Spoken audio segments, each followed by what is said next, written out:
Okay, let's get this thing. Boom, kick is up.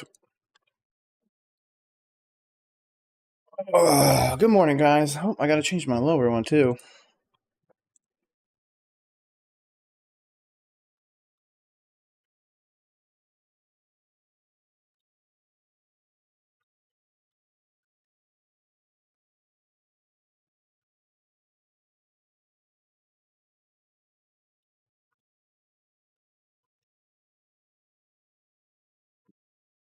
Okay, sweet. I'm gonna give it a minute or two. Normally don't start the stream till about 9, so I'm letting it kind of get up early while I work on some other stuff. So I want to check out how's everybody doing. Hopefully everybody's doing good.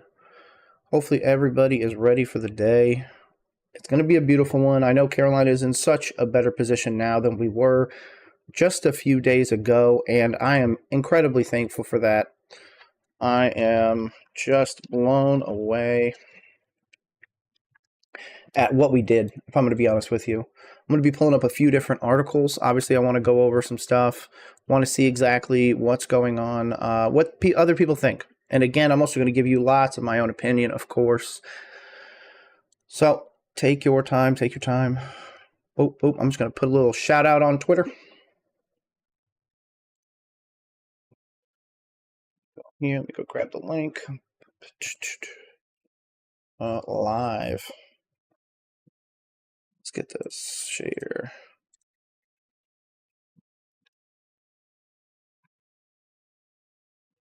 There we go. Take 2 random spots on the rounds. Bet. Sweet. It's going to be a good day. It's going to be an awesome day. Hopefully everybody's ready. Oh, there we are. We are in here. Hey, everybody that's over here on Twitter, I appreciate y'all coming by. Going to give it a second. Like I said, stream normally takes a little bit before I get it kicked off, but I'm excited. I'm excited. Carolina is in a really, really great place overall. I can't be happier with where we're at, if I'm going to be honest with you. I think that there's so many opportunities for this team to make the right decision, and I feel like we made so many of the right ones. There may be some that I don't necessarily love, if I'm going to be honest with you, but we'll get to that. Right now, it's all about peace and love. Shout out to everybody out there. Again, if you're a Carolina Panthers fan, I really want to know, do you really think that we did good with this? Do you really think that we had a good draft? Because that's my biggest concern. So many places like PFF, which, of course, so many people have called out, we're not the biggest fans of PFF. Maybe not here at Roll Coverage. I actually think they're pretty decent. They've at least got some kind of juice going. But so many Panthers fans hate PFF. So the fact that we're now taking PFF rankings and being like, we got an A+, man, it's a big turnaround from last year. So I am happy. Hopefully you are too. Like I said, we're going to be going over a few different places. I'm going to look at the draft personally myself and just kind of give you my thoughts. I want to pull up the actual full draft list that we did. Yep, here we go. Because I know I'm going to forget at least one of the names. Don't want this. And then, you know what? I also want the whole draft thing so we can actually see what happened round by round. Okay. So, once again, welcome to Roll Coverage, everybody. It is now time to kick it off. If you're following me on Twitter, Kick, Twitch, TikTok, it doesn't matter. I sincerely appreciate you for being here. Actually, I never even checked and see if it was live. Let's find out. I've never done a TikTok live, so if you're seeing me on TikTok live for the first time, shout out. Had no idea even how to do this. I don't think it's working either. Oh, well. Oh, it's probably because I'd never connected it. Oh, give me 1 second. Let me take this off. Oops. Okay, give me 2 seconds. I'm going to take this off camera. You're going to look at my beautiful mug for a second.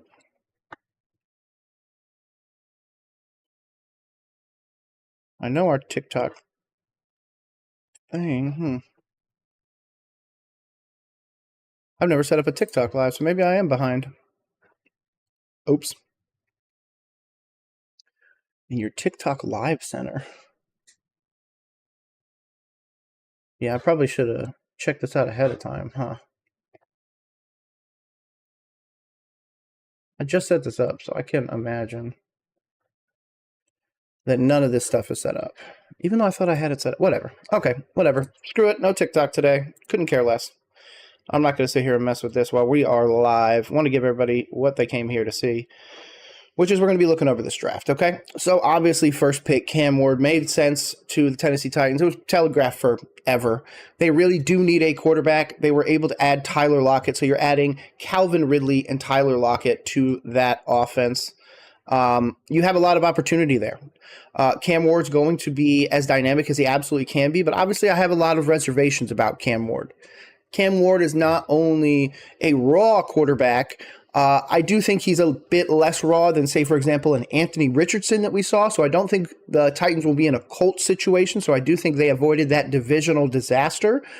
I do think, though, that Cam Ward is going to massively struggle in the NFL, especially at the high level.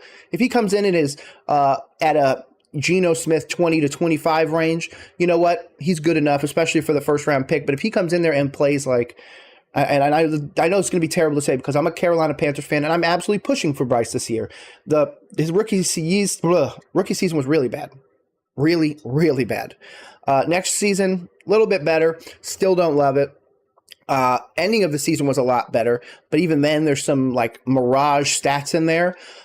So I don't want him to come out there and do that because obviously that sets the Titans back a long time. And I'm not sure if they're willing to wait and get a Dave Canales or even if they have the Dave Canales already in-house in Brian Callahan. So there's so many questions with Tennessee. I still have so many concerns. I've continually said that Cam Ward isn't even my quarterback one. I would honestly put Shedeur Sanders ahead of him, which if you went to the draft or watched the draft, 5th round for Shedeur, that's just absolutely crazy. But that is not the focus of today. So overall, Tennessee, I think you guys did good with the pick. I personally, in my draft, I had you guys taking Abdul Carter because I felt like take the pass rusher or trade out of the pick. Cam Ward isn't the truly generational. Again, if he was in last year's draft, he'd even be behind Bo Nix, who some people believe wasn't even a first-round talent. So the fact that he went number 1 overall is truly just the quote-unquote, I guess, suckiness of this NFL draft in the context of quarterbacks. But even then, I feel like there's so many good later quarterbacks that just aren't able to just come in there and immediately win a playoff game. But that shouldn't be what we're asking rookie quarterbacks to do. I understand it is, but if your team isn't built around that, he can't overcome the NFL. He's just getting there. I think that's a bit crazy. This one was a bananas pick. I think it's interesting, though, because I do think that the Jaguars ended up with a phenomenal draft. In fact, they're one of my favorite drafts in the NFL. I'm actually going to pull theirs up real quick because I really liked what they did. So the Travis Hunter pick I don't like, but especially because you guys gave up the first-round pick. You guys gave up a first-round pick next year and I think a second round as well. Will it actually show me the trade details? It's not going to show me the trade details on here, of course. Oh, here we go. Trade up. Let's see if this has it. Okay, yeah, here we go. Cleveland receives the number 5 pick in a second round, a 4th selection, and the 2026 first round from the Jaguars, who receive the number 2 pick and a 4th round choice and a 6th round choice. So you really screwed yourself long term, but if this is the guy, you got the guy. I personally don't even, again, these high-ranked guys, I don't really believe in some of them. He is not even my wide receiver one, and he's not my cornerback one.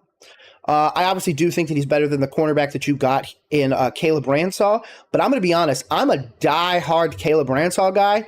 5'11", 197 out of Tulane. Yeah, he was ranked 23 at his position. Good Lord, I cannot speak this morning. 3rd fastest 40, top vertical, tied for the 3rd best broad jump. Dude is a monster. And I think that in the right system and everything like that, he's going to be dynamic. To be honest, so many of these guys I loved and I really wish would have fallen to Carolina, but that's just not where we went this year. I was a big supporter of Caleb Branshaw, Wyatt Milam, Byshal Tootin, Jack Kaiser, Jonah Monheim, and LaQuint Allen. So this was like, oh my God, Jacksonville really went out. And so I really want to see what this becomes. Jonah Monheim being the big one because he was my center number 1, taken in the 7th round. Blows my mind. He's got like 3,000 snaps in college. He's only allowed a handful of snaps or a handful of sacks. I mean, dude is absolutely dynamic. And the fact that you got him in the 7th round blows my mind. Absolutely blows my mind. Again, I'm also another big supporter of Jack Kaiser, so I really feel like Jacksonville did a great job here. I'm just a bit concerned, like I said, about the trade up for Travis Hunter, but if it makes sense to you guys long term, then that's kind of all that matters. You're setting your franchise back a bit by getting rid of that first round pick, but hey, you, again, obviously know what you're talking about, so I'm not even going to mess with it.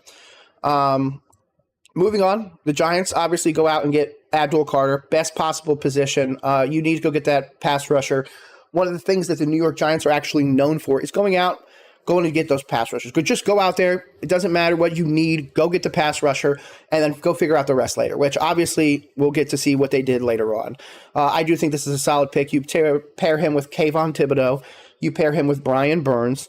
And anybody else that you're going to bring on that defense. I don't necessarily remember a whole lot of the Giants' defense that they drafted. So let me see. New York Giants. So let's see. They took Carter. Obviously, they take Dart later on. Ooh, I do like Darius Alexander, so that's a solid one. Marcus and Bo, fantastic there. Not a big Fedone fan, but Corey Black I like a lot.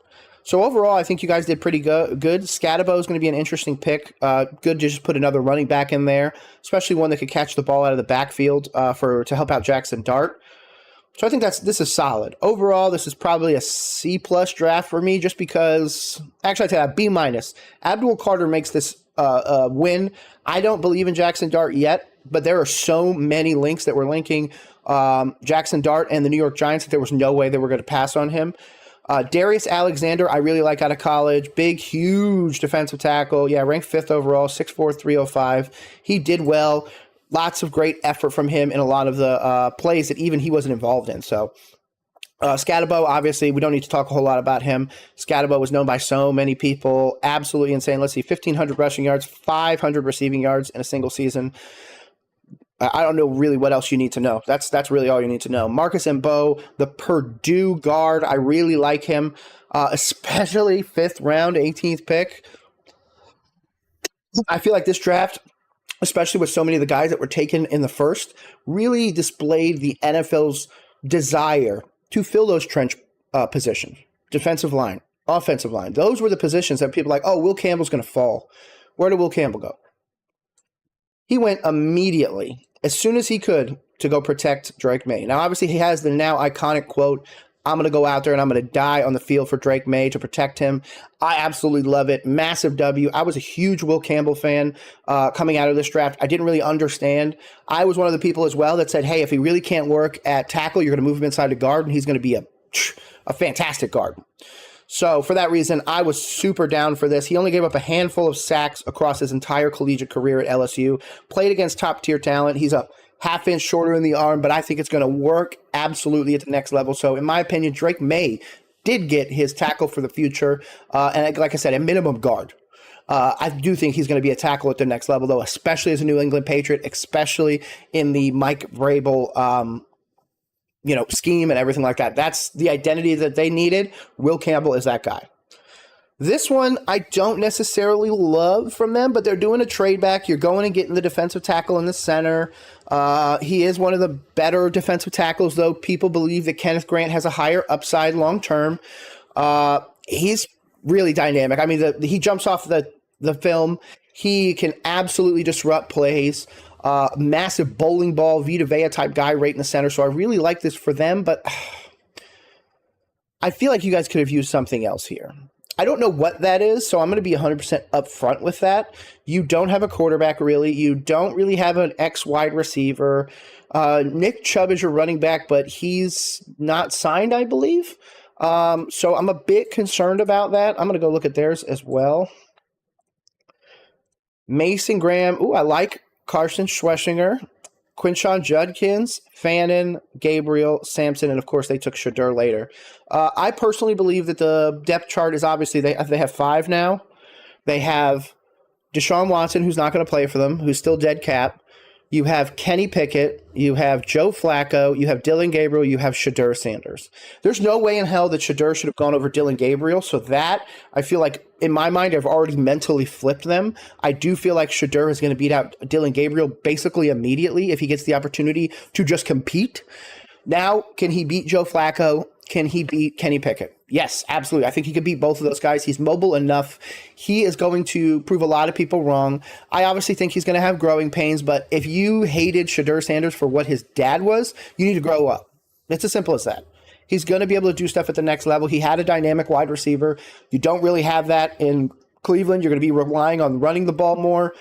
You didn't take an offensive lineman, so that doesn't really help you guys either, considering your offensive line isn't the best in the world. That division is getting better, especially with some of the other people in your division who loaded up big time, which we're going to get to them. So this division just got infinitely harder. I understand the Mason Graham pick. I do.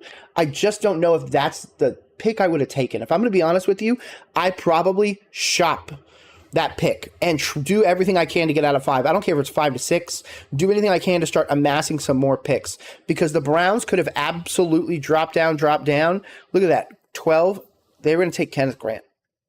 Obviously, I thought they would take a guard, but the fact that they take a defensive tackle here means that they probably would have taken Mason Graham. Kenneth Grant would have been on the board, and boom, we're off rolling. I also do think that if Mason Graham made it to the 49ers, he probably would have been a 49er, but they really need a pass rush. But that's for another day. The Raiders have been mocked Ashton Jeanty like 99 out of 100 times since the Pete Carroll signing. I think it's absolutely amazing that Pete Carroll gets his running back for the future.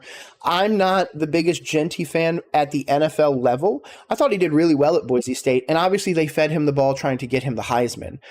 I'm more concerned long-term with the opportunity of Jeanty staying healthy and with the fact of the way that the position has been devalued. So is he truly going to be the every down back for the Raiders? Probably not. He's going to be splitting carries and everything like that. So they're going to try and probably keep him healthy, though he's still going to probably get a little bit of the majority of overall snaps. I think this is a good pick for them. It's a Pete Carroll pick.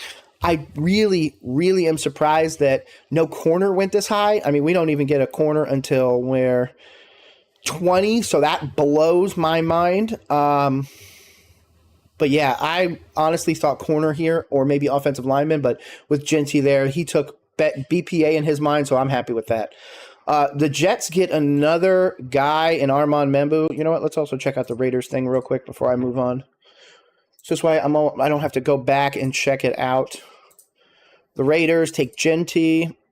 I'm not a big fan of Jack Betch, but a lot of people love him, so I have to believe. Darian Porter, I loved coming out of college, so you guys got a dude in him. Caleb Rogers, I think, could be really good as well, but I do think Charles Grant is better, but you took them back-to-back, so it's not like it matters. Dante Thornton, the size, the height is what I was trying to say. 6'4", I'm pretty sure. 6'5", 205. Yeah, dude's got some absolute length. Got some burners down the end, too. He's not like a 4'2", but he's up there. And to be honest, at that size, most of the corners are going to be multiple inches shorter than you, so you just need to get up there and go get that ball. That's what he was able to do at Tennessee, so I like that. Tonka Hemingway is another one of those guys that I thought was going to really do something, and then you take Peegs immediately after. I say immediately, but that's your next pick 2 rounds later. So you did well. You take another one in Tommy Malone. I have not seen a ton of his tape, so I'm going to be honest with you. I don't know a whole lot. I'm not going to pass judgment or anything on him because, again, I don't know. Let's see. Wow, 3,500 in passing yards. Oh, is he a quarterback? He's an inconsistent passer and grades out as an undrafted free agent at quarterback. But here he's listed as a wide receiver. Makes him an interesting potential late round pick. Oh, so could this be a situation where you didn't take a quarterback? Tommy Malone is a former quarterback that you're converting to receiver / running back. Cam Miller, you took out 2-time FCS national championship, 2-time captain, 45-11. He doesn't have great top end speed, but he's quick enough to scramble for first downs. Okay, so is that your quarterback that you're going to try and develop behind Geno and then use Malone as like a gadget player? That's interesting. That's something for me to think about later. Tommy Malone. Let's move on, though. Armand Membu. Again, I love the pick. Membu is one of my favorite tackles out of the entire draft. 6'4", 332. I didn't know he was ranked number 1 at the position. I thought Campbell was. Where'd they have Campbell, 2? 2. Yeah, okay, whatever. That's fine with me. Yeah, he did play in zone-heavy schemes at Missouri. Exceptional for his size. Seals the edge. Love everything about it. It's quick enough to handle speed off the edge, even though he has shorter arms at the position. I think he's going to be dynamic. I think you guys really, really got somebody in Membu. You obviously have tackle. You really need to short up that offensive line. Justin Fields is going to be able to escape. Escape forever is a whole separate argument, though. So that's a whole separate thing. Now, when we come back here, let's go to teams. We are looking at the Jets. Where'd the Jets go? NYG. What the hell? Oh, it didn't let me double click it. That's weird. Okay. Armand Membu, Mason Taylor. A lot of people liked Thomas out of there. Malachi Moore, I loved. Tyler Barron could be another interesting one out of Miami. So this is a solid draft overall, if I'm going to be honest with you. I didn't expect you guys to do this. Arian Smith, I don't love. Yeah, those ugly drops is the first thing I was thinking about. But hey, you're trying to figure out something with this team. You have Garrett Wilson. You have Breece Hall. You're going to be running the ball more. That's why you went out and got a blocking tight end and everything like that. Shore up the defense with Thomas. Malachi Moore over the top. Another guy in the center and then an edge. I think this is solid. I guess technically 3 offensive players, but really 2 when it comes to tight end and wide receiver. When it comes to offensive firepower, I think that's a great draft for you guys. Now I get to my beautiful team here, my Carolina Panthers. And I want to tell you guys something. Way back in February, when everybody was doing their draft, there wasn't a whole lot of people mocking Teteroa McMillan. But right here on Roll Coverage, with the show I've been doing now for a few weeks, live streaming every Monday through Friday from now 9 to 11, a full 2-hour show, again, free on all the platforms, I picked Teteroa McMillan to the Carolina Panthers. And so many people said, no, we do not need a wide receiver. We don't need anything. He doesn't have the high-end speed. And people would argue with me, but mostly people were just resigning themselves to the Jalen Walker. I was kind of that person too, and as we got closer to the draft, I was like, I really want Teteroa, but Jalen Walker seems to be the pick. Would I have liked Mason Graham? Absolutely. Would I like a Mykel Williams? Any of those guys? I think that they have so much potential, but Teteroa was really the one that I wanted for this team. The reason why is because Bryce Young had a lot of issues in the professional start of his career as opposed to his college career. His college career, he was able to have some amazing downfield threats, whether or not they were tall guys like Jameson Williams or shorter guys like Devonta Smith, who obviously now has a Super Bowl ring with the Eagles. So I think that there's so much that he could really change with this offense. I do think he's absolutely amazing. While they say he doesn't explode out of breaks, there's lots of guys that run absolutely, blazing 4.6s that still do absolutely amazing in the NFL. Go look at Mike Evans, which is my comparison for him and has been my comparison for him. He is Mike Evans. Xavier Legette is now our Chris Godwin. So that's where we're at with this. That's what Dave Canales was used to, that big body wide receiver. That's what Bryce is used to, a big body receiver down on the left side, or hey, if you're switching it out, down on the right side. So I think this is a stellar pick. I don't understand I thought it meant it was 91 graded. So he's 91 out of 100. That's good. 13th overall pick. If he went to the Cowboys, it would have made sense. That's probably who they were targeting. But when I look at this draft, I'm happy. Now I'm going to tell you why I'm happy, and I'm going to tell you the reasons why I am fine with this as of now. Now, obviously, Teteroa, I'm absolutely over the moon about. Nick Scorton, I'm not sold on him, but you know who is? Ejiro Evero, Dave Canales, and Dan Morgan. Now, mind you, I'm not a Dan Morgan supporter.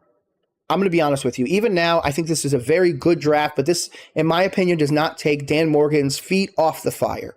Dan Morgan's first draft leaves a lot to be desired, if I'm going to be honest with you. And a lot of guys that we picked in that first draft are now going to be more redundant, we'll say. And especially if they don't take the leap forwards that we were expecting them to do, we're going to be replacing those positions in 2026.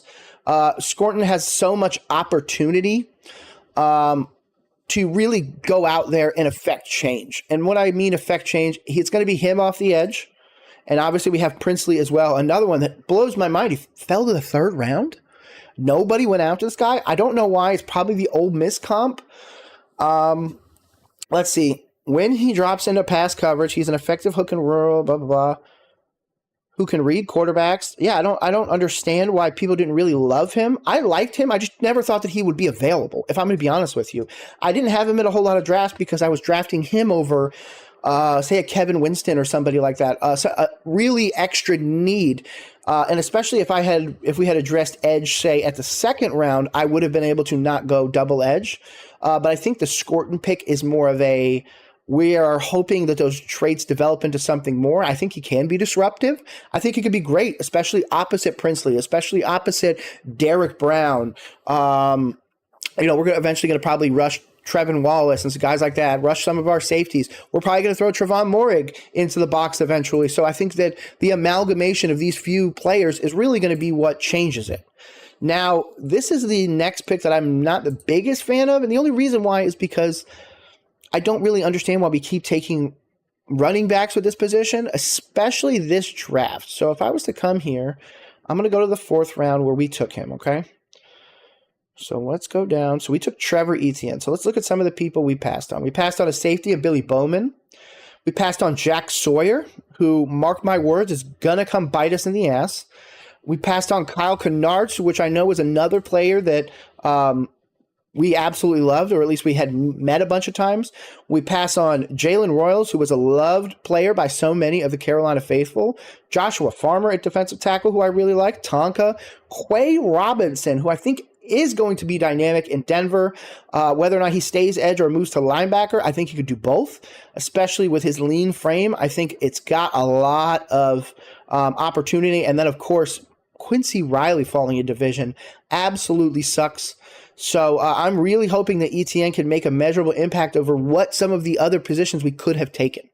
Now, obviously, if we're talking safety, we then immediately take Lathan Ransom, who I am 100% sold on. I've been sold on Ransom. Ransom has been one of the safeties that I've been mocking to the Carolina Panthers for the longest time, so I'm absolutely over the moon with this. Played at a winning franchise, played at a high level, just won an Natty. Peanut punching machine. I'm sold on this guy.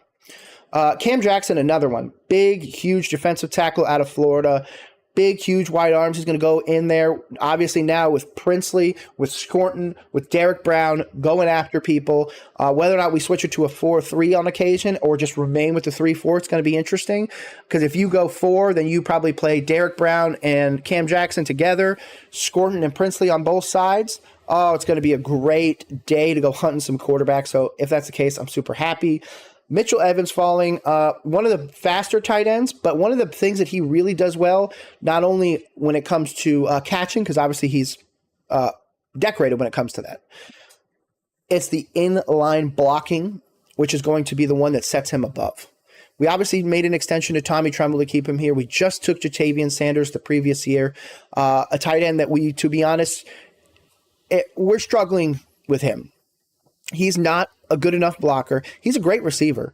But when we're not running the 12 personnel with 2 tight ends on the field, he doesn't really get the opportunity to get the ball to the level that he's going to need to justify him being tight end number 1. He needs to be a target machine to improve, and I really feel like Mitchell Evans is not that. Mitchell Evans is going to be able to come in, block. He's going to be able to come in, set blocks on the side, and then free him up. Hey, give me a 10-yard out route and we're good.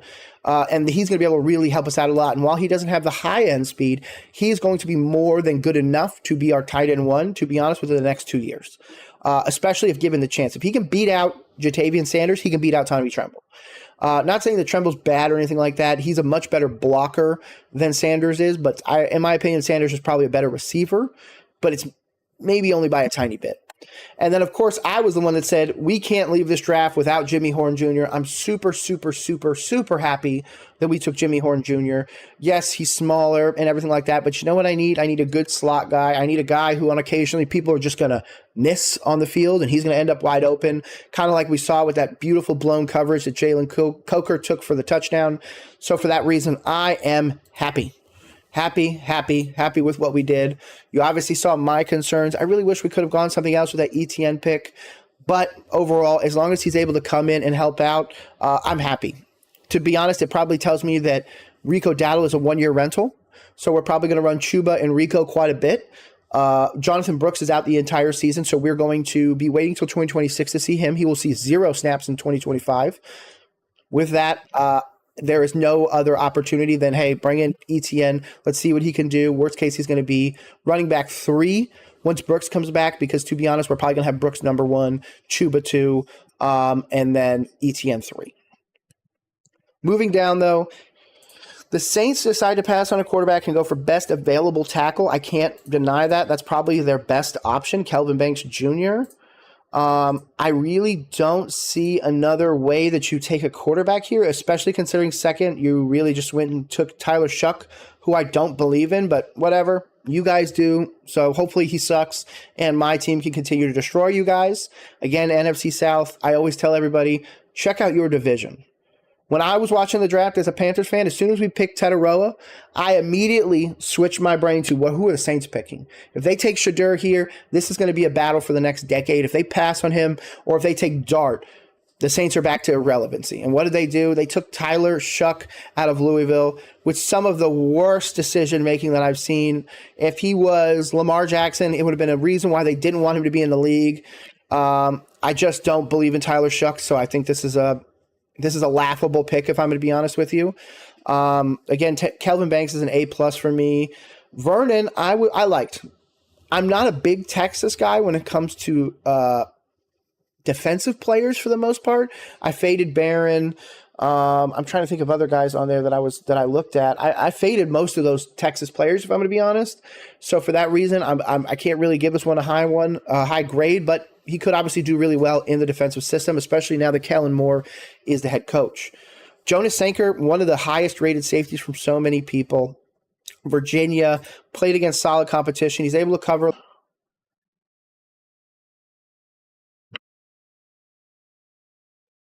Oh, sorry if you guys were watching and it went out real quick. My apologies. I don't know why it's freaking out.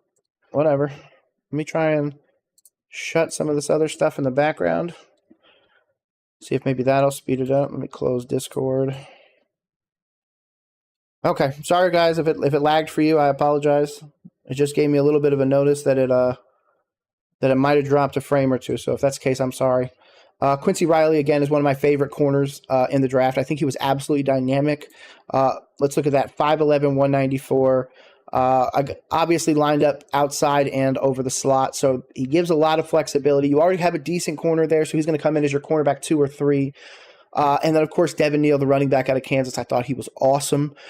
You are looking for your running back of the future, given that Kamara is not going to be there forever, and your running back 2 really doesn't give anything to be desired. Matavo, I haven't done a ton of research on. I've heard good things, but again, I'm not going to pass judgment. I've heard good things, but this one I'm just going to give him a pass on. And then Fadil Diggs, watched quite a bit on him. Syracuse guy. I think he's really interesting prospect, but again, 7th round, 38th pick. He's absolutely a developmental guy. So if he can go in there and get 2 or 3 sacks in his first season, it's a massive win as a 7th rounder. Moving on. Colston Loveland, one of my favorite picks in the draft. I think Colston Loveland is tight end number 1 for this class. Tyler Warren took a ton of receptions from a place of 5 yards or less. I think he does have a slightly longer, distance to catch or something, whatever the stat is. Or air yards per catch.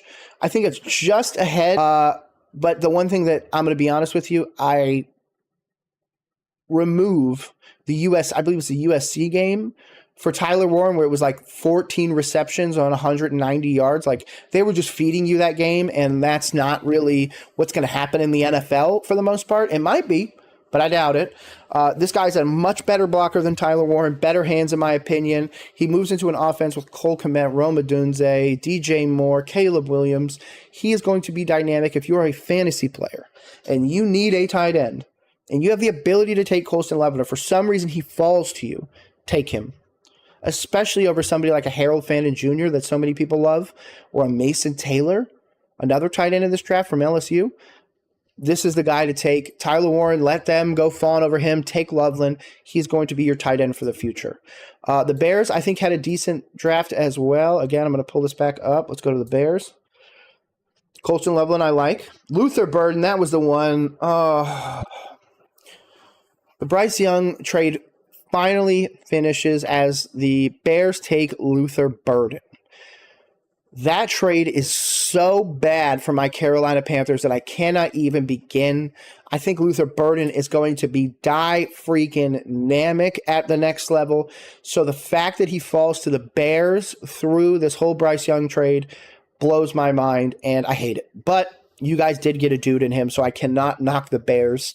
Ozzie Trapillo was one of the heavily mocked players to the Carolina Panthers as well. Offensive tackle, I think, is going to be awesome. Absolutely dynamic. I also think it's smart that you guys went 3 offensive players. Shoring up that offensive line, even though you just invested so much into it, is smart. And then you go and double dip in another tackle. But again, remember, tackles can be moved into guards pretty quickly. So this isn't a bad pick for y'all. Shamar Turner, Ruben Hoplite, I like them both. Shamar Turner has a interesting upside. Yeah, position rank 6. So many people think he's going to be awesome. It's that explosive ability, not the on-field production with these Texas A&M guys. So you're really hoping that they're going to translate at the next level. Ruben Hoplite, again, really liked him. I don't know why some more people didn't take linebackers. I still think it's a very valued position, but recently it seems like it's very devalued. Maybe that's just me. I don't know. And then, of course, Za Frazier. I was a big fan of Za Frazier. I'm a big UTSA fan. I think these smaller schools can produce some really great players, especially secondary players. So I like that. And then of Monagai from Rutgers. Don't know a whole lot about him, but running backs out of Rutgers, I'll take it. Especially 7th round, 17th pick. It's a W. Chicago did good with this pick. Obviously not taking an edge might hurt them down the road, but we shall see.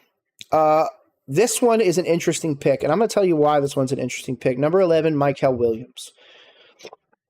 Let's go to the San Francisco 49ers. Oops. It doesn't let me. There we go. Okay. San Francisco went a lot of defensive players, but also got some offensive players, okay? And I'm going to tell you the reason why this Mykel Williams pick makes sense.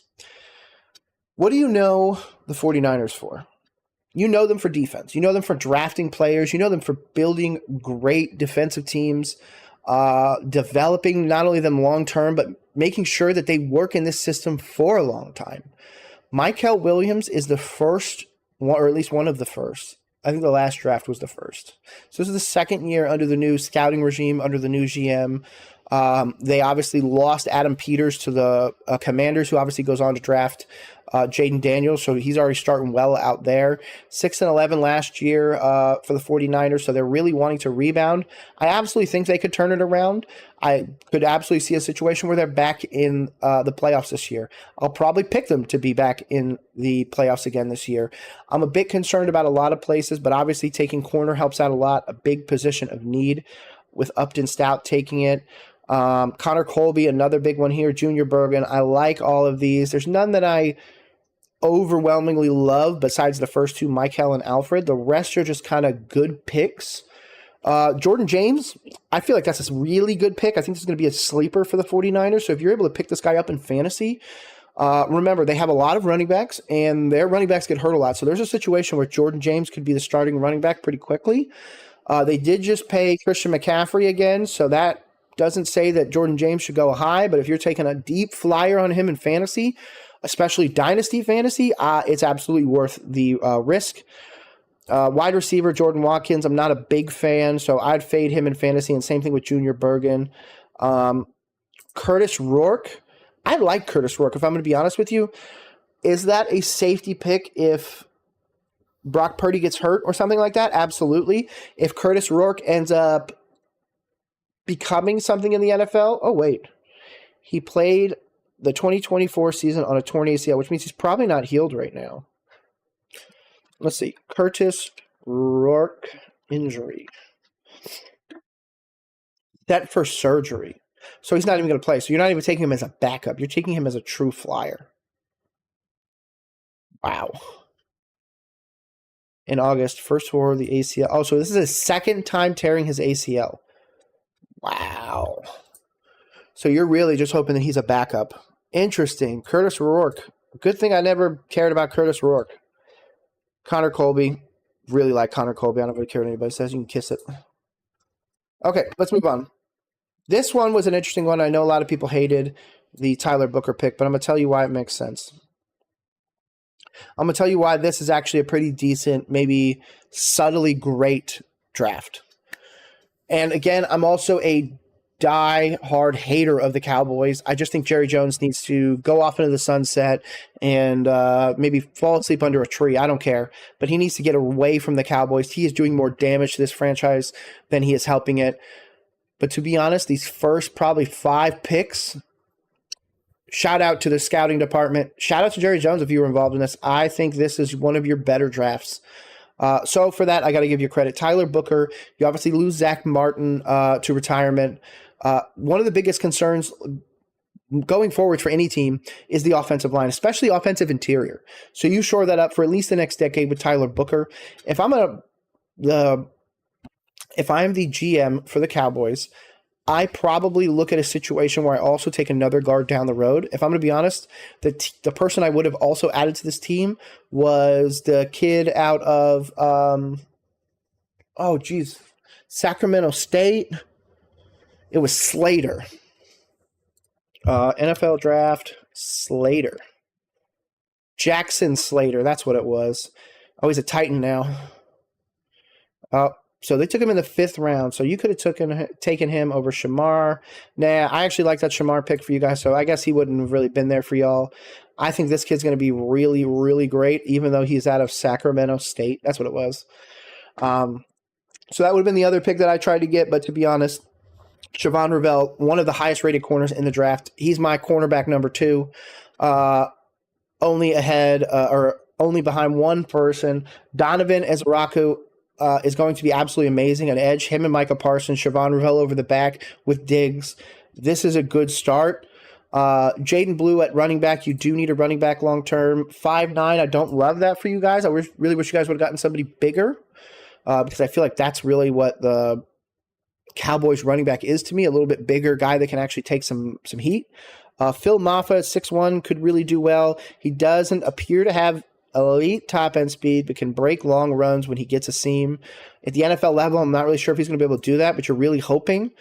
Aking Basode. Huh. I can't believe he actually got drafted. Nice, man. Hell yeah. Well, again, I really like this for them. I think it's really subtly a good one. Shamar James, I don't necessarily love, but what he did at Florida was good enough. He can really develop as a man coverage. But again, most of these teams are moving to zone, so I think he can really, really help out. And like it says, James can also cover kickoffs and punts, so that's going to be another part of his role. Dolphins. Again, another one I'm not the biggest fan. They're going to be down later. Miami Dolphins. You only took one offensive lineman, which I think was the wrong thing to do. You did take one of the highest rated offensive linemen, in my opinion, in Jonah Savaiinaea. Jordan Phillips is a good pickup. Jason Marshall, I liked. Dante Trader, a lot of other people liked. I loved Ollie Gordon and blew my mind that he fell this far. Quinn Ewers is probably your quarterback for the future if Tua gets hurt. And Kenneth Grant is one of the better defensive tackles in this draft. So many people had him number 1. I obviously had Mason Graham number 1, but to be honest, as I'm progressing, Kenneth Grant might be the defensive tackle number 1 out of this draft. If it's not some of the later guys that, to be honest, went to teams that are just going to absolutely make them explode. So for this one, I'm happy for you guys. This is an amazing pickup for y'all. He is going to be dynamic. He's going to be one of those guys that people are like, why did we pass on him? But it's because the Dolphins took him really quickly. I think it's an absolutely stellar pickup for them. And again, these two you really can't go wrong with. So you did well. And then again, these later ones I really like as well. The double defensive tackle I don't love, but hey, that's what you identified as one of your needs. I still feel like you guys should have taken another offensive tackle, but hey, you guys obviously know what you're doing and I don't. That's why you guys are scouts and GMs and I'm not. So hey, got to trust you there. Now, when it comes to the next team, we're talking about the Colts. Let's go find the Colts. Here we go. Tyler Warren's my number 2 tight end, if I'm going to be honest with you. They did pick up some really good players, though. JT Tiamalu is going to be really amazing off the edge, and I'm not discrediting Tyler Warren. Tyler Warren. Tyler Warren is a good tight end, but at the next level, is he going to be Sam Laporta? No. I think he'll be closer to this next comp, but to be honest, this is still a really great comp. It's George Kittle. He's going to try to be a better blocker than he is receiver, or he's going to try to do the opposite. He's going to try and go more Kelsey, be better receiver than blocker. I just don't know in this scheme if that's really going to work, especially given your quarterback situation. As much as I want to always pair a young quarterback, like you have Anthony Richardson, like you have Daniel Jones, like you now have Riley Leonard, pairing them with a young tight end is the way to go. I just don't know in this system if that's going to be beneficial, especially with such a high pick. Could you have gone defense? Could you have just gone quarterback and just bitten the bullet? Possibly, but you still have AR-15 in there, so you have to really think about that long term. Justin Wally, I liked. Minnesota, they make really, really great defensive players and offensive linemen as well, so I'm happy with most kids out of Minnesota. Jalen Travis is going to be awesome out of Ohio State. I think that's a really great pickup for y'all. DJ Giddens, a lot of people loved him. You do need a running back because Jonathan Taylor's getting up in age. And then, of course, Riley Leonard you're bringing in. He's still basically the same size, height-wise, I think, as AR-15. Obviously thinner, not as strong, but he's going to be able to do a lot. A lot of people really liked him. I'm also a Duke fan, so he played for Duke for a bit, to which he did well, and then obviously transferred a few times. So Tim Smith out of Alabama. Alabama doesn't recruit bad players, so I'm pretty okay with that. And, of course, Hunter Wohler out of Wisconsin, another defensive powerhouse. So, again, big schools here taking big swings at players. This could pay off. This could really bite you guys. Now we get to go back into division and head over to the Atlanta Falcons. Again, I'm a Carolina Panthers fan, so this was an interesting draft, if I'm going to be honest, for them. Jalen Walker was heavily mocked to the Carolina Panthers, to the point where I think he chose to not go to the draft, which I'm pretty sure he was not there, and he was local, meeting local at home, and he was at home basically expecting to get a call from the Carolina Panthers. We pass on him, taking Tedoroha McMillan instead. He falls to 15 to in-division, in-state rival. And I say in-state because he played for Georgia. Now he's playing for the Falcons, so he gets to remain in that state. But in division, so he's with my Panthers, with the Bucks, with the Saints. So he's going to have a lot of angry stuff behind him that's going to make him really want to make the Carolina Panthers pay. So this could be a pick that comes to bite us in the butt. Again, I wasn't the biggest Jalen Walker fan. I don't think he's an edge rusher. That's why he's a linebacker listed here and not an edge rusher. That's why they traded back into the first to get, in my opinion, one of the best edge rushers in this class, James Pierce Jr., who just fell down due to character concerns. Xavier Watts was the safety that the Carolina Panthers wanted, but of course, falls in division. He can't go somewhere else. Billy Bowman, a lot of people liked as well. I'm not a big fan of Oklahoma safeties just because the Big 12 doesn't really stop a whole lot of, passing games. We obviously know Texas Tech was there for. Oh, wait, no, they're in the SEC now. What am I talking about? I guess I can't devalue that then. Undersized, tough, beats blockers at the point of attack. You know what? I'm just going to give it a W. You took him in the 4th. You don't pick again until the 7th. You somehow steal Jack Nelson. I don't know how. Some of these offensive guys at some of these great schools are just falling out, and I don't understand why. I understand some guys are going to get beat at the next level, but if you're talking about 7th round, 2nd pick, this kid waited that long, he might be something special at the next level. So for that reason, they absolutely get an A for the division. I can't say anything negative about it, man. I really want to. Really want to put them down because, again, in my division, I want them to suck. But they actually did pretty decent with this. And same thing with the Cardinals. I thought the Cardinals were going to screw this draft up so bad. So bad. I was like, they're going to get Jalen Walker. They're going to get all these guys that are just not going to work. But Walter Nolan, Will Johnson, Jordan Burch. Those 3 defensive players, 1, 2, 3 for them, was chef's kiss.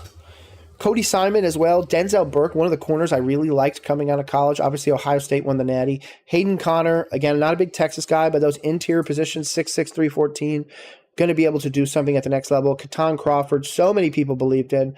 I didn't do 100% stuff on him, so I'm not a big, advocate on grading people where I don't believe or I don't know they should be. So for that one, I'm just going to pass on Keaton Crawford. Will Johnson fell, obviously, due to the injury concerns, but I think they really got a cornerback number one out there. Cody Simon's another one, again, played at a fantastic school, 112 tackles, one of the fastest reaction times. He's going to be amazing for the Arizona Cardinals, and I think that division just got a whole lot harder with the Cardinals finally starting to put some things together. So maybe their scouting department is finally getting it together. Now, let's move to the Bengals. Again, I also want to say thank you. Shout out to everybody out there. Shout out to anybody watching Twitter, Facebook, Kick, Twitch, anything. I don't have chat up, so unfortunately I can't react or talk with you guys, but I'm just kind of going over this. Shamar Stewart is an interesting one. Again, I wasn't a big Texas A&M guy, but I understand why people are taking the risk.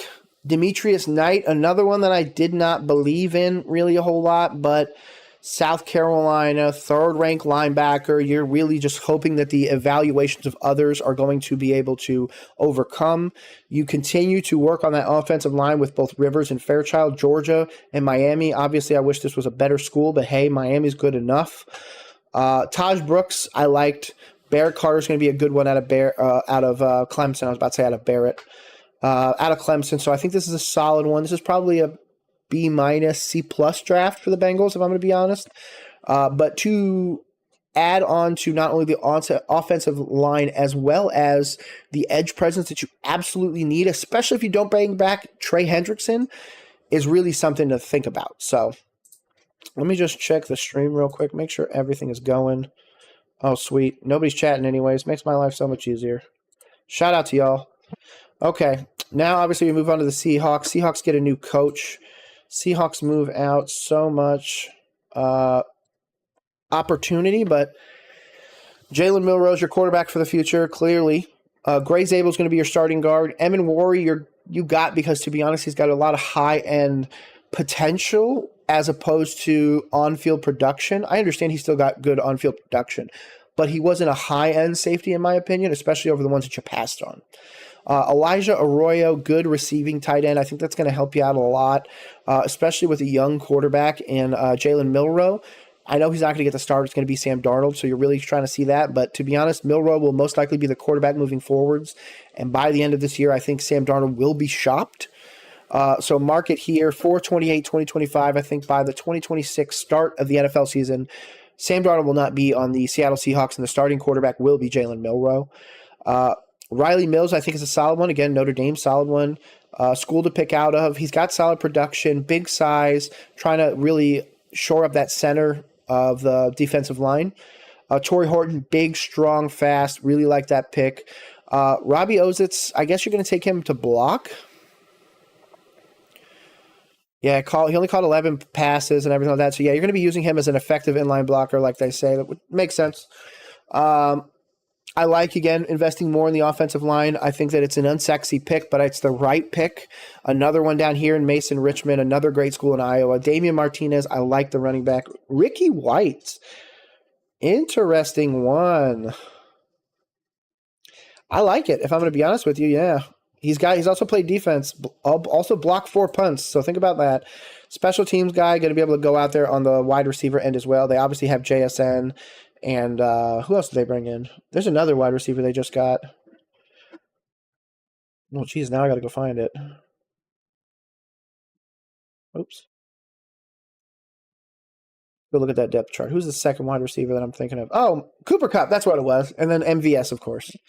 I'm also a Bobo fan, too, so I think that could be interesting. Torrey Horton's already wide receiver 4 on this, so that's solid.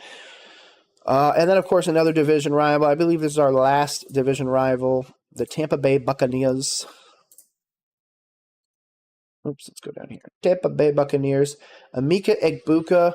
I had Emeka Egbuka mocked to the Buccaneers at the same time that I had Tataroa McMillan mocked to my Carolina Panthers. So obviously I knew something. I just didn't stick with it. So Can't give myself credit there. Benjamin Morrison, I love this position, showing up the cornerback position, especially in this division that added absolutely dynamic wide receivers. I'm super happy with that. That was your biggest need. And then these double edge later on. So you really addressed everything. Double wide receiver, double corner, double edge. I still feel like you guys should have taken a linebacker. But obviously the linebacker you guys really wanted fell off the board late in the first round in Jihad Campbell, the guy that I had mocked to you guys 1,000 out of 1,000 times by the time it happened, basically. So overall, I think this is a fantastic pickup for for Tampa. I apologize.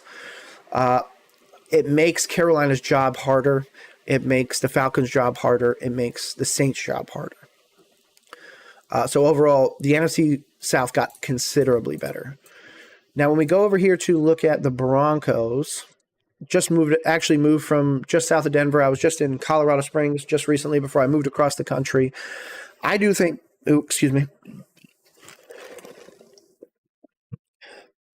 I absolutely think this is a solid draft for them. I don't know why you go cornerback one, meaning the first round in Jahdae Barron, because you already have Pat Surtain, but I guess the division does need a second corner out there. You really need to shore that up. I don't know why you don't take somebody else down the road instead of Crawshaw as a punter in the 6th round, but whatever. Savion Jones and Quay Robinson, I feel like you guys got two amazing edges there, especially in the late 3rd, late 4th. Super happy with that. Pat Bryant, awesome pickup.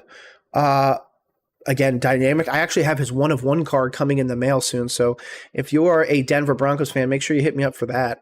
RJ Harvey, one of the better running backs in the draft. So that tells me that obviously Peyton believes RJ Harvey is going to be the way.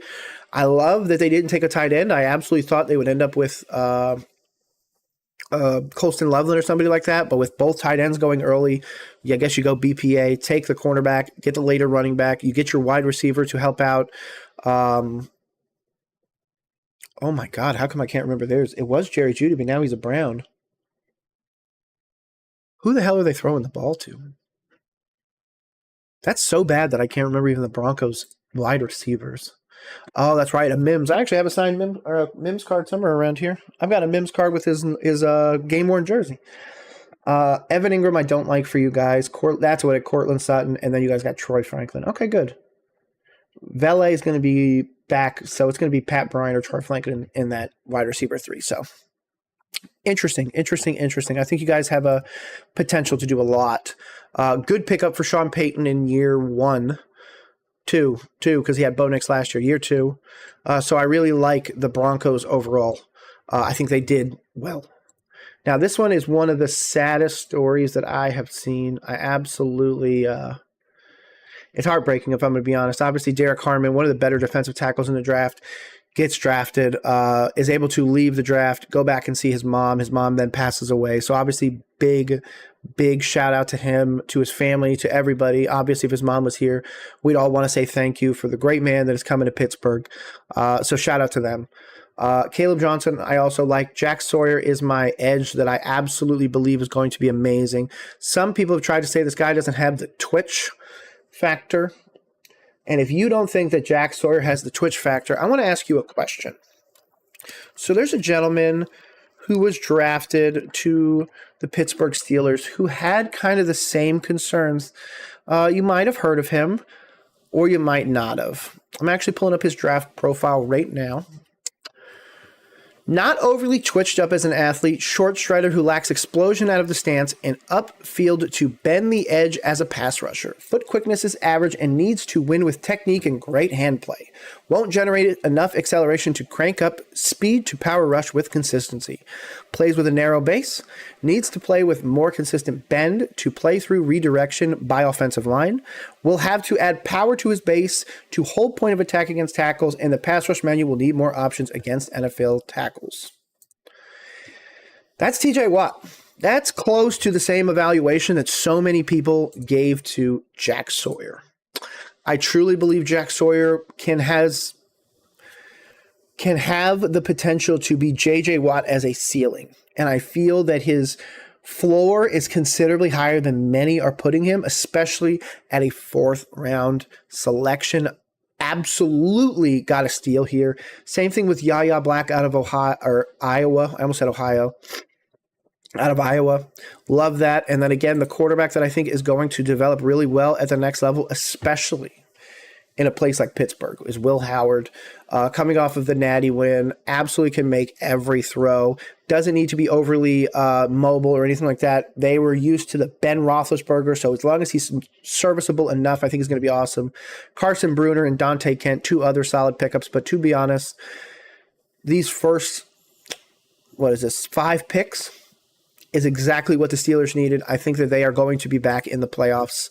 Obviously, they've been in the playoffs pretty much every year since Tomlin's been there. So why stop now? Especially with that draft, man. Moving on, we're going to move over to the Chargers. We are almost done with the first round. Then again, I'm going to go back, look at the division by division, and then go from there. Omarion Hampton, this is absolutely stellar pick. The fact that he made it past the Broncos blows my mind. I absolutely thought that Hampton or tight end was going to go to Sean Payton, but instead he becomes a Charger. Fantastic run game. Harbaugh gets his guy. He obviously already has J.K. Dobbins there as well, so we know that those are going to be split. Trey Harris I like as well. Good size, good speed, strength, going to be able to defend and assist in the run game, which is what he wants first. Jamari Caldwell, again, shoring up that center of the defense. I think it is not only a good position, but again, a position of need as well, according to this. Kyle Kennard, so many people believed in, same as my Carolina Panthers, so I think this is a solid pickup. RJ Mickens, so many people had him as like a 3rd or a 4th round safety, falls to the 6th. Wow. Branson Taylor, to be honest, had really good stats when I looked at him, so that's a good pickup, especially developing the offensive line long term. He's a tackle, so you don't necessarily need to rush him out there. He can sit there and learn behind Rashawn Slater and no, Rashawn. What? What am I thinking of? Rashawn Slater's not on there, is he? Yeah, okay, good. I was right. Rashawn Slater. Joe Alt, that's the other one. Oh my God, I can't believe I blinked on that. Joe Alt. I love Control, Alt, Delete. And Joe Alt. Again, another one. Oh, by the way, Chargers A draft. That's a Harbaugh draft all the way. I don't think that there's a really a better way you could have done that for Harbaugh. This is another one I really, really liked. And if you were able to watch, I was actually live with Fun Football Pod, Shots from the Sideline, and so many other great guys during this time. Got to see Matthew Golden take into our friend Isaac, a.k.a. at Fun Football Pod, get their wide receiver one. They have broken the curse of not taking a wide receiver in the first round by selecting Matthew Golden. One of the highest rated wide receivers in the draft. He's got some speed on the edge, so I think it's really going to help out, give Jordan Love that downfield threat. You get the tackle of the future and Anthony Belton.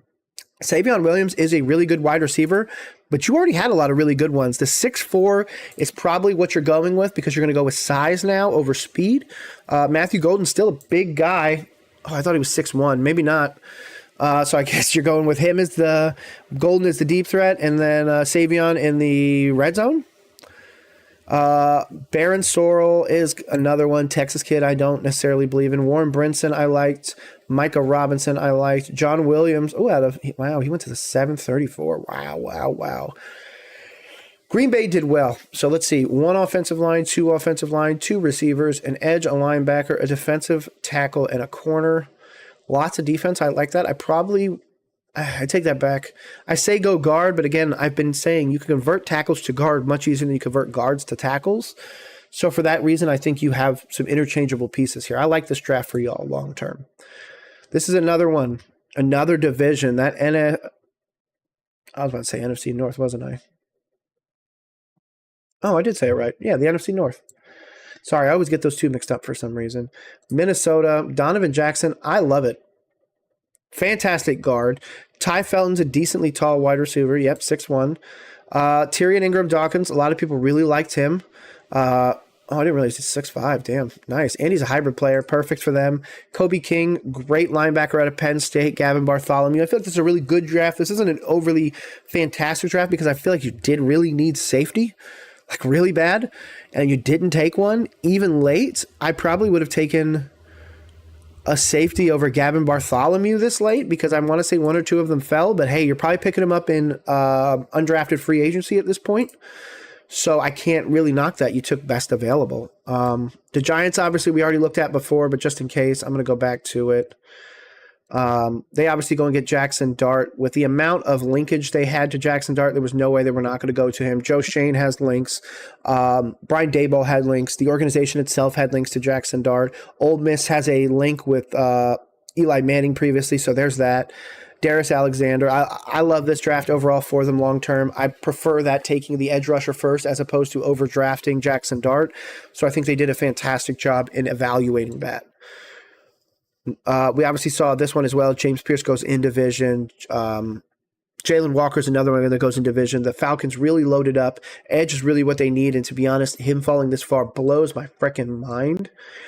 This is going to be the team, my wife's team, in fact, the Baltimore Ravens, that absolutely cooked on so many of these players, and I feel like so many of them fell. Obviously, the first two are absolutely mind-blowing, that both Malachi Starks, who goes 27th overall, goes to the Baltimore Ravens. Worst case scenario for that division, worst case scenario for the NFL, they get a number one safety, and then they wait to the second round to get a number one edge rusher in Mike Green, who obviously fell due to some off-the-field concerns. I actually posted it up on Twitter during the draft of some of the reports that I was hearing from some of the insiders, which there's a bunch there's a bunch of insiders out there, and if you go out there to go find them, you can actually pay for some of them, and they'll give you information ahead of time.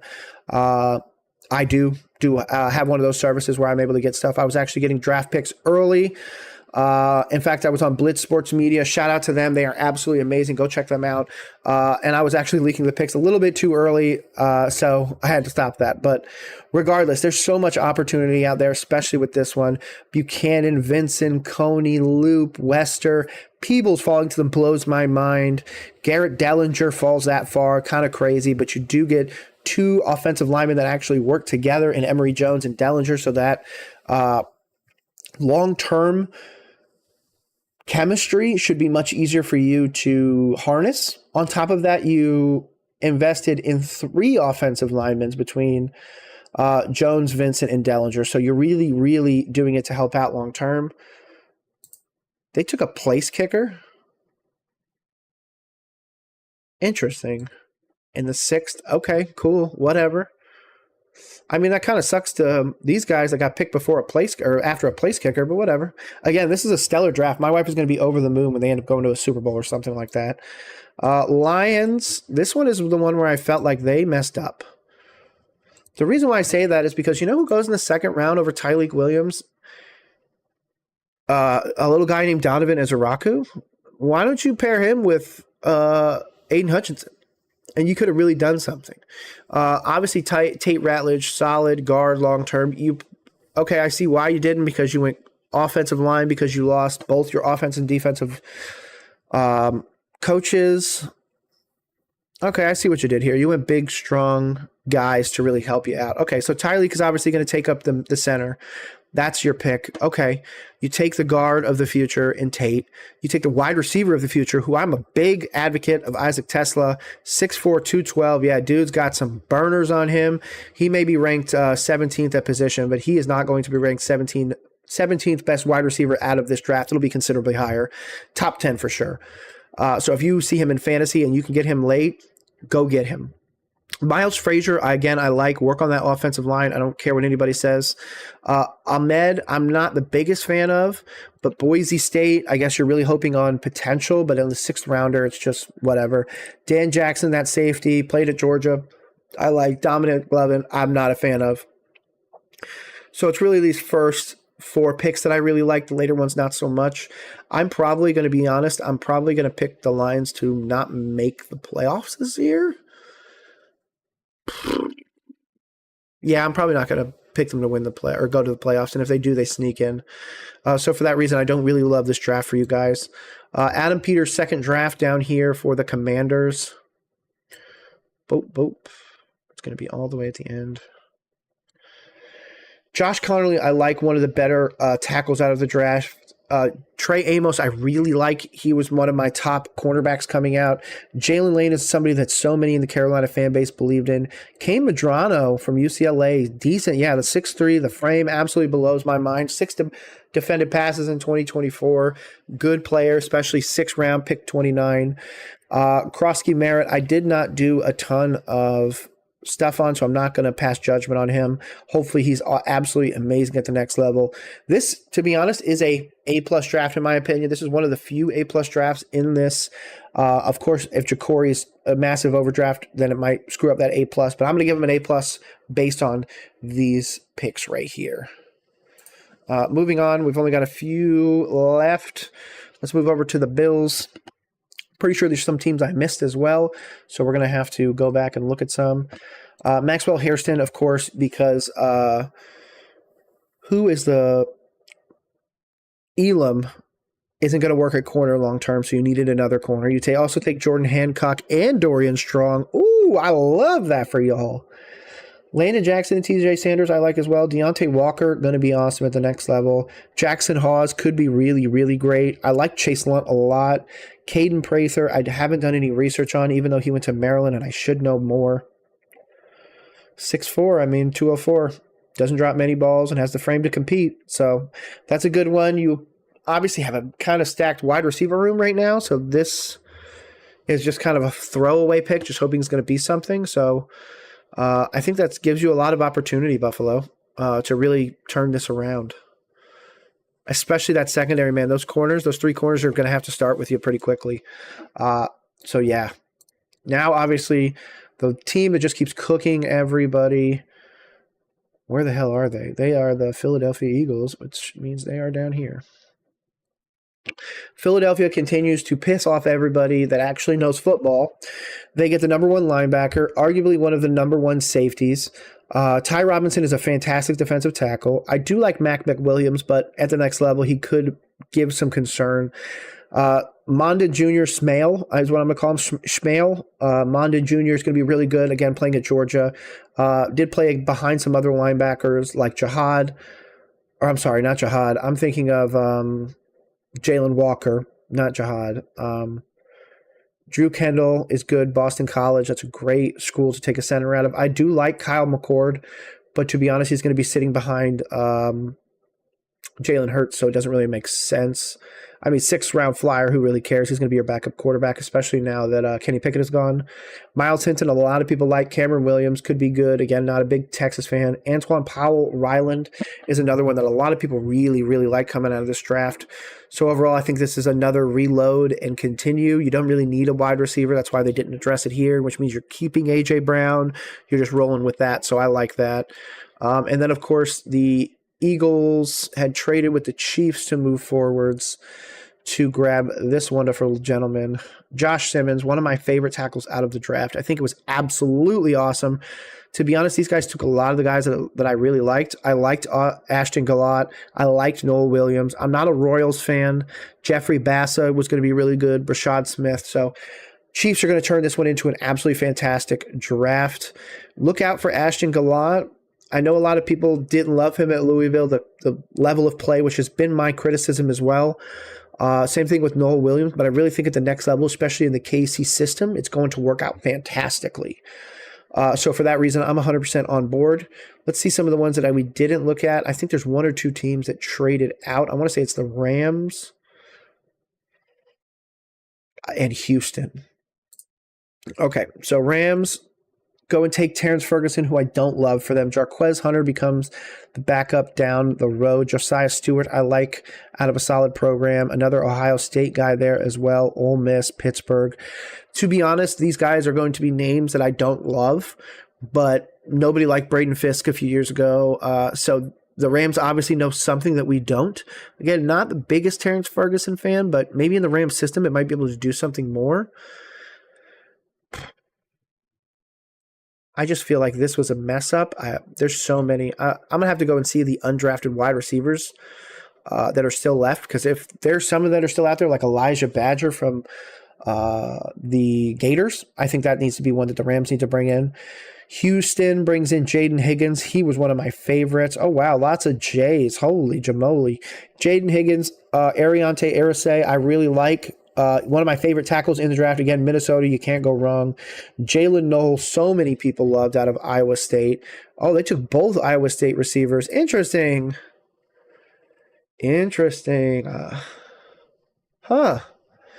Okay, and they also took, wow, Houston might have a sneaky draft here. Woody Marks, I'm not the biggest fan of, but you take the cornerback, running back tandem. Jalen Reed, I was a big fan of. Graham Mertz could be interesting. Keontae Hamilton, and then Luke Lachey. I'm a big Lachey fan.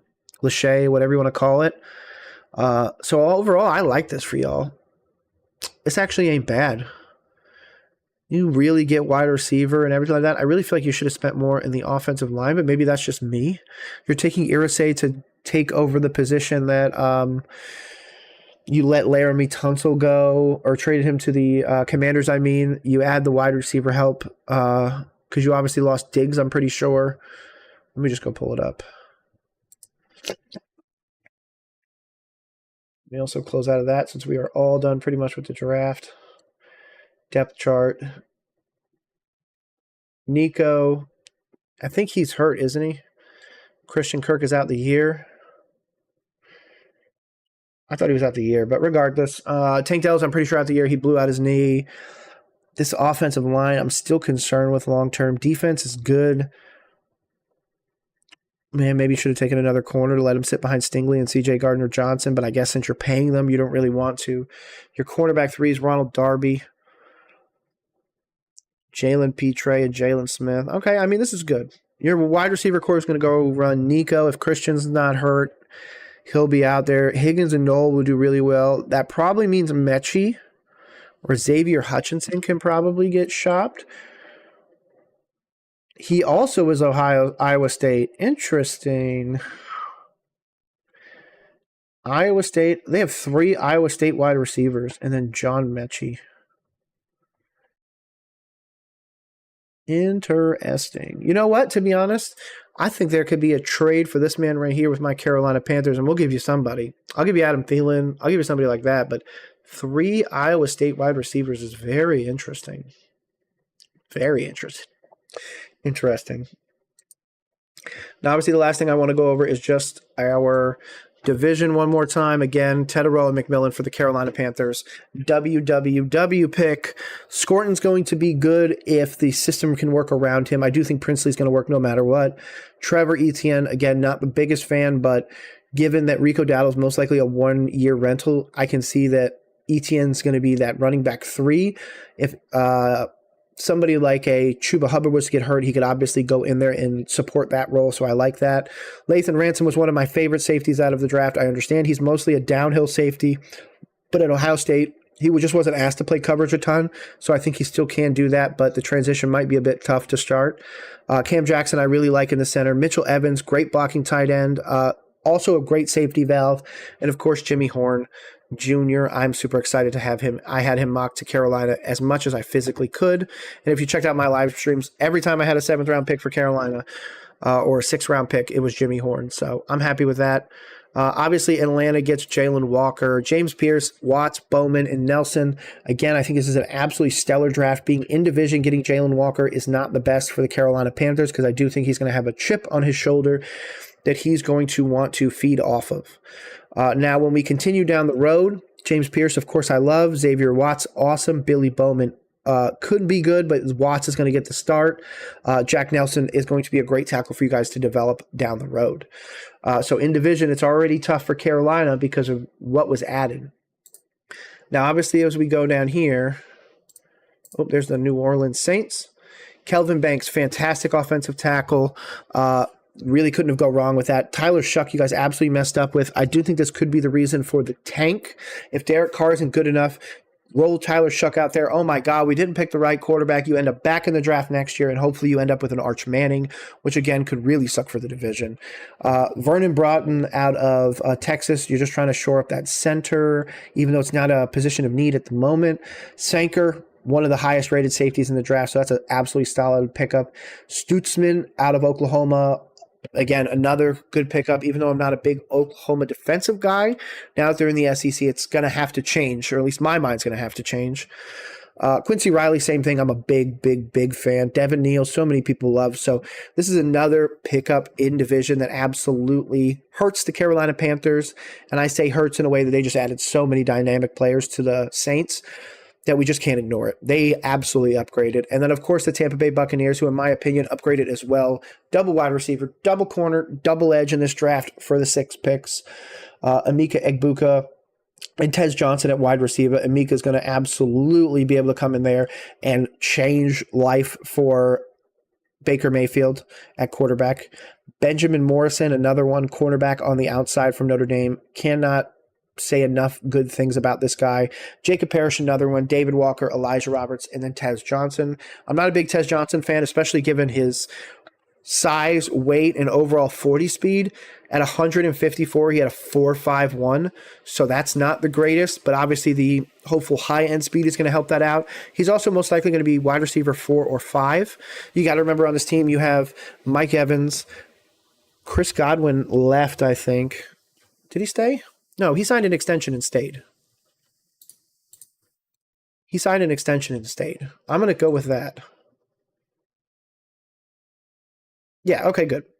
Chris Godwin, yeah, Jalen McMillan, Shepard, Ryan Miller, Trey Palmer, like these later ones, there's opportunities here, but really those first 4 in Evans, Godwin, Egbuka, and McMillan are absolutely solid picks. So for that reason, I want to ask your opinion right here on Roll Coverage, where I live stream Monday through Friday, 9 a.m. to 11 a.m. for free. Twitch, Kick, YouTube, Twitter, couldn't care less. Go follow me. Haven't integrated the chats yet, so I apologize about that. But make sure you're subscribe, following the whole bit. Really appreciate you guys. In the division, when it comes to draft, I'm obviously going to give Carolina the edge just because they're my team. I do think we addressed more of the immediate needs that we have more than the other teams. Number 2, I'm absolutely going to pick the Atlanta Falcons. I think if Atlanta upgraded big time, especially obviously safety. Edge, I love Pierce. Again, the fits are going to matter quite a bit. And then we come down here. New Orleans is going to be... I'm going to put Tampa over them at 3. I feel like this is good, but I feel like double wide receiver was not the way to go. You should have gone linebacker. You should have gone tight end. You should have gone something else. I don't care if it's a third edge, a third corner, something like that. I feel like this wide receiver could have waited, let him fall to undrafted free agency. So for that reason, I'm putting them as Tampa Bay as the winner, number 3. And then, of course, number 4, I'm giving it to the Saints. The only reason why I'm giving it to the Saints, if I'm going to be honest with you, you took Tyler Shuck and Broughton really early, and I don't love those picks. And then your last 2 picks I don't necessarily love. I like Fadil Diggs more than Montavo, but I still feel like you guys really messed up by passing on some interesting players. Like, again, if we go rounds really quickly, I'm not going to go through every pick or anything like that, but just look at the 3rd round. Vernon Broughton. So that means you guys passed on Siobhan Ravel, Princely, Birch, Fairchild, Winston, Parrish, Knoll, Savion, Ransaw, Milam, Jalen Milrow. I know you guys need a quarterback, and it probably would have been a better option than Tyler frickin' Shuck. Jared Wilson, Xavier Watts, Charles Grant, Savion Jones. I mean, that's just in the 3rd round of guys you guys passed. So for that reason, I do not love this. I do think this could be a great draft next year because a lot of these positions might not need to be drafted. But at the same time, in the right here, right now, Tyler Shuck is the I want to take and get a top pick next year, in my opinion. So for that reason, I'm going to move on from this one. I'm going to actually go look and see what some of the other people thought about it. So this one actually, Carolina Panthers on SI, written by Mr. Zach Roberts about an hour ago. In fact, let me refresh it just in case it's been sitting up here. 3 hours ago now. That's how long it's been sitting up here. Okay. I'm going to wait and pause this. This is why it doesn't play.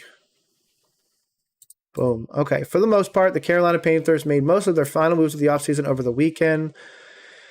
The Panthers picked not up one, but two wideouts in Teterow and McMillan to add for Bryce Young. And, of course, Jimmy Horn Jr. could be the steal of the draft and a useful weapon, too. Either way, Carolina shockingly passed on defense and got the best wideout, not named Travis Hunter, in the draft.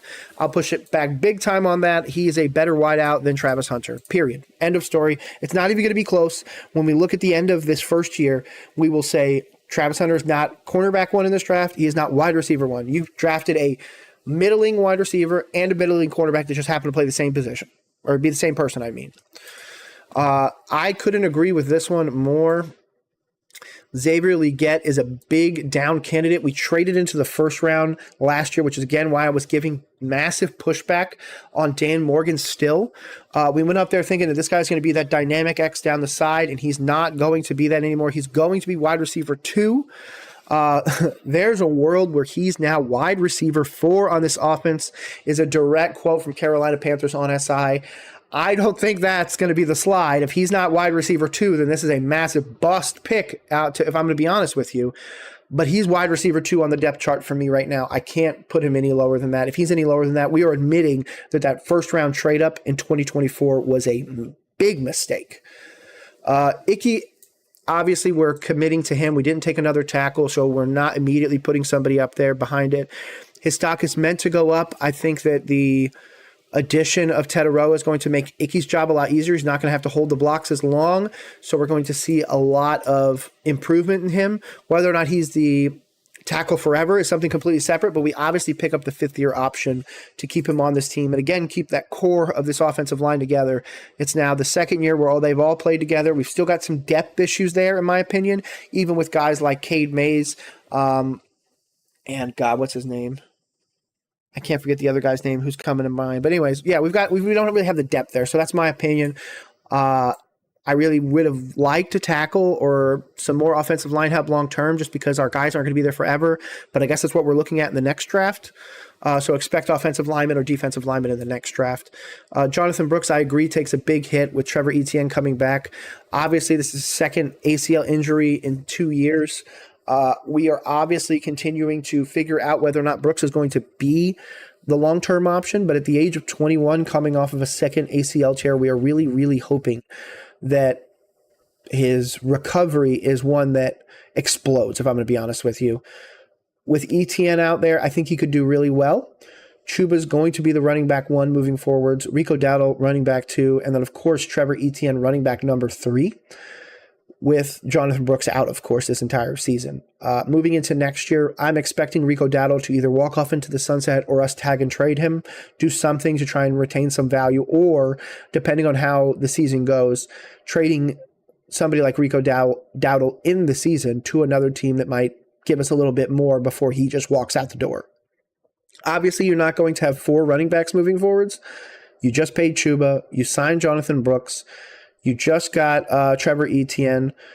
Now you have Rico Dowdle. So somebody's not going to survive that.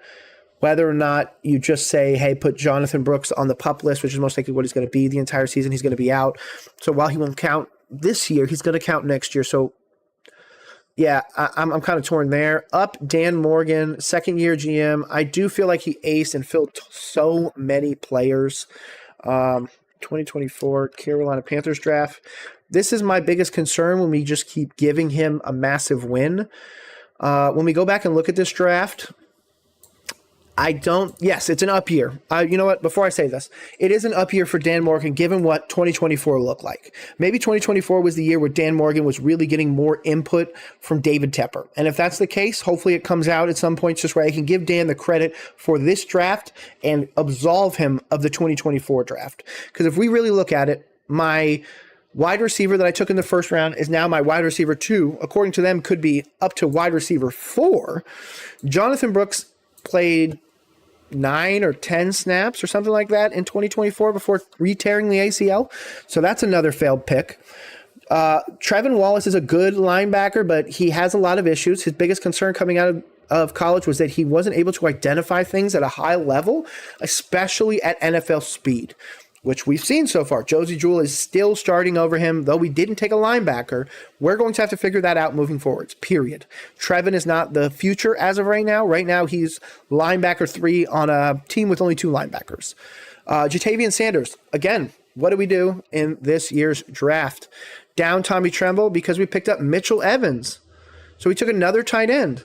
Tommy Tremble is obviously probably going to be moved here at some point. And then Jatavian Sanders is going to continue to be tight end number 2. Charles Smith-Wade is probably the best pick from this draft because he's still currently a starting cornerback on this team. Jaden Crumedy, I liked. He was fine. And then Michael Barrett isn't even on the team anymore. So right there with that, this was not a good start for Dan Morgan. So yes, is this an up year for Dan Morgan? I could not agree more.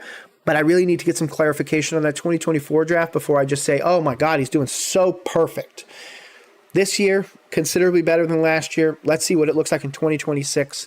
And again, give me some clarification on that 2024 draft, man. Just tell me it was David Tepper. Just tell me it was him influencing you, and I will be like, oh my God, Dan, I doubted you, and I shouldn't have. And you know what? I'll even go out there and get a signed piece of Dan Morgan memorabilia, something to say my apology to our GM. But right now, again, still got that hesitancy of the 2024 draft. So, again, Tommy Tremble, like I was just talking about a minute ago, Mitchell Evans obviously coming out means that Jatavian Sanders continues to stay tight end 2. I do think immediately day 1, Evans is a better tight end than Sanders. May not be a better receiving tight end, but when we're only running 11 personnel, I need a really good blocker out there, especially given the scheme where we have a zone run scheme that runs behind the guards, which is why we invested so much in Lewis and Hunt. So for that reason, Tremble... To be honest, I wouldn't say Tremble's the concern. Oh, they spelled Tremble wrong. They forgot the E, whoever did this. I feel like it's Jatavian Sanders that's the one that's going to have to be looked at as a trade opportunity down the road. Clowney, interesting one. I agree with that. Clowney is going to be shopped literally immediately after both Princely and Scorton were taken. We were already hearing reports that Jadeveon Clowney was shopped during the draft, so I could absolutely see a scenario where he ends up on another team. If that's the case, I'd prefer to flip him for offensive lineman that maybe people don't love. To be honest, I would love a scenario where we trade a Jadeveon Clowney and maybe a future 5th for like a Charles, oh God, I just forgot his name. The kid out of William and Mary, the tackle. I can't remember his name now. But yeah, I'd rather do that and invest in the offensive line. But that's just me. So obviously I'm going to look at a few other things. I got about 30 minutes left on the stream. So we're going to look at the NFC South Draft. I'm going to look at some other people's opinions about it. Oh, NFL.com put one out. Falcons make baffling pick at number 8. Oh, hell yeah. Let's pause this. Okay, let's go down. They gave it a B-. They took 7 to Talise Fuat. This is last year's draft. What? 2025. Here we go. Let's move down. Falcons. Best pick. Worst pick was Bowman. Oh, hell yeah. Most interesting pick. I think the most interesting pick was Jalen Walker, and the best pick was Pierce. Walker could be a force either playing off the ball or rushing the quarterback under Raheem Morris. Pierce, meanwhile, arguably offers even more fireworks flying off the edge because they took another safety in the 3rd, Xavier Watts. Yeah, I agree with that. The double safety, but hey, I was actually an advocate of double safety as well. Best pick was absolutely Princely. I don't give a shit what you have to say. Most interesting pick, I would say, would be Scorton. Worst pick, I agree, would be Etienne. With Jadeveon Clowney aging, Scorton could soon be the physical face of Carolina's pass rush through Uman Miele. Okay, I'm going to figure out how to say his last name today. Mark my words. Explosive qualities might make him an even greater candidate to lead the club in sacks. Etienne offers versatilities, but we also signed Rico Dowdle. I agree. That's been my concern as well. Why are we taking Rico Dowdle and all this? But whatever. Let's move on down here. New Orleans Saint. You know what? 0 critiques. Best pick absolutely was Kelvin Banks. Worst pick and most interesting pick was Tyler Shuck. Let's see. That can't be understated in New Orleans, where protection has long been shoddy. Shuck is such a tough evaluation. Older and experienced, he could benefit from a decent crop of skill weapons as an early starter for new coach Kellen Moore. But it's hard to say his authority that he and his injury history warranted a top 40 investment. His selection felt a bit more like the Saints just needed a quarterback than deeply falling in love with one. And if that's the case, and you took Shuck over Shadur Sanders, that's why you got an L, in my opinion, man. That's why you guys this is the worst of our division. The Saints absolutely failed with this Tyler Shuck pick over Shadur Sanders. I cannot wait until for some reason Shadur Sanders does well with the Browns and you guys still suck with Tyler Shuck. And now obviously we get to the last one, the Tampa Bay Buccaneers. Worst pick was Benjamin Morrison. Get the fuck out of here. Emeka Egbuka, great one. Jacob Parrish is an interesting one, I guess. Morrison seems like an iffier gamble because of Parrish's pick one later on. I disagree. I think Benjamin Morrison's better than Jacob Parrish, but why can't you have two solid corners? Especially in a division that has Chris Olave, that now has Tataroa McMillan, that has Drake London, that has Kyle Pitts, that has guys like that actually can catch the ball down the field. I feel like this is a solid one, and especially because the Bucs were going up against defensive powerhouses, the Rams, the Eagles, and stuff like that, fighting to win the division, or I'm sorry, the conference. This is what you needed. This is not a bad pick or an interesting pick. They're both absolutely dynamic and going to do well in the Tampa system. So this one I don't agree with at all. Let me move on. You know what? Screw it. Let's just go to Twitter.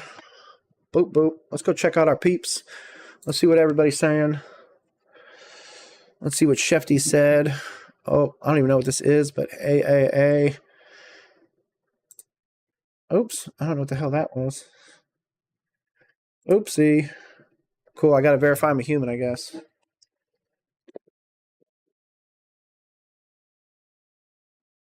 Hell yeah.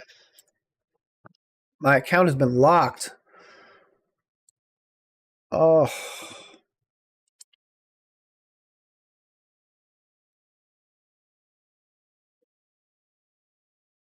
Five and 7 is 12.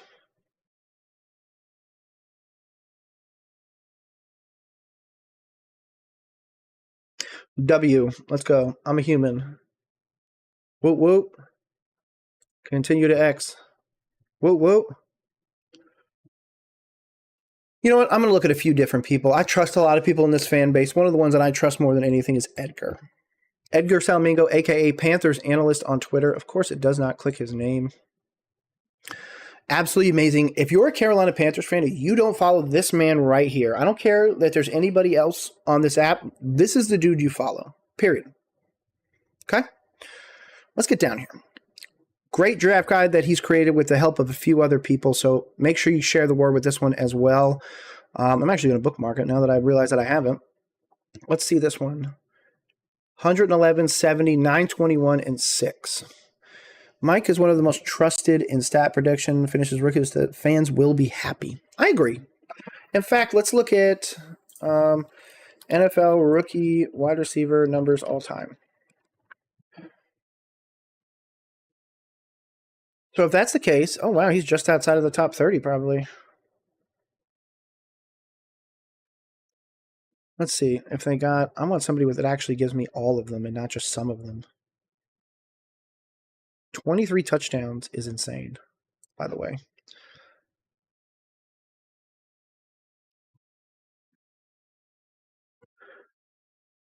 Okay, rookies with 75 plus receptions and 900 yards in the past decade.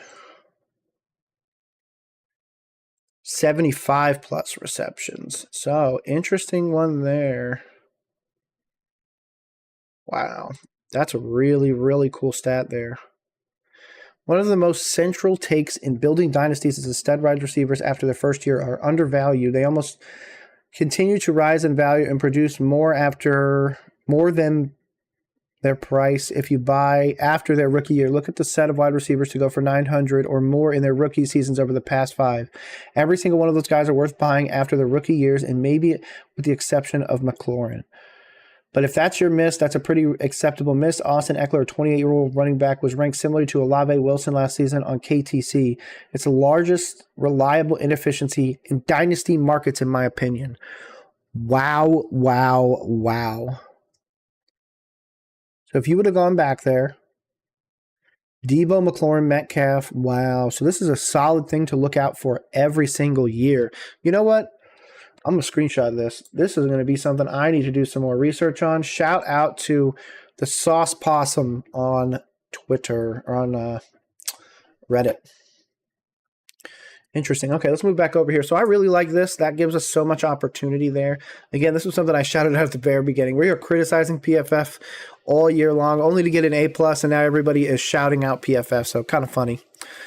Yep, I do like what we did. The Renfro one is an interesting pickup. I don't love it long term. He's going to be a Adam Thielen replacement, no doubt. But, yeah. Oh, we've added a temporary label. Uh-oh, did I get in trouble? Whatever, I'll look at it later. Probably got in trouble. Probably shouldn't be live streaming YouTube or something.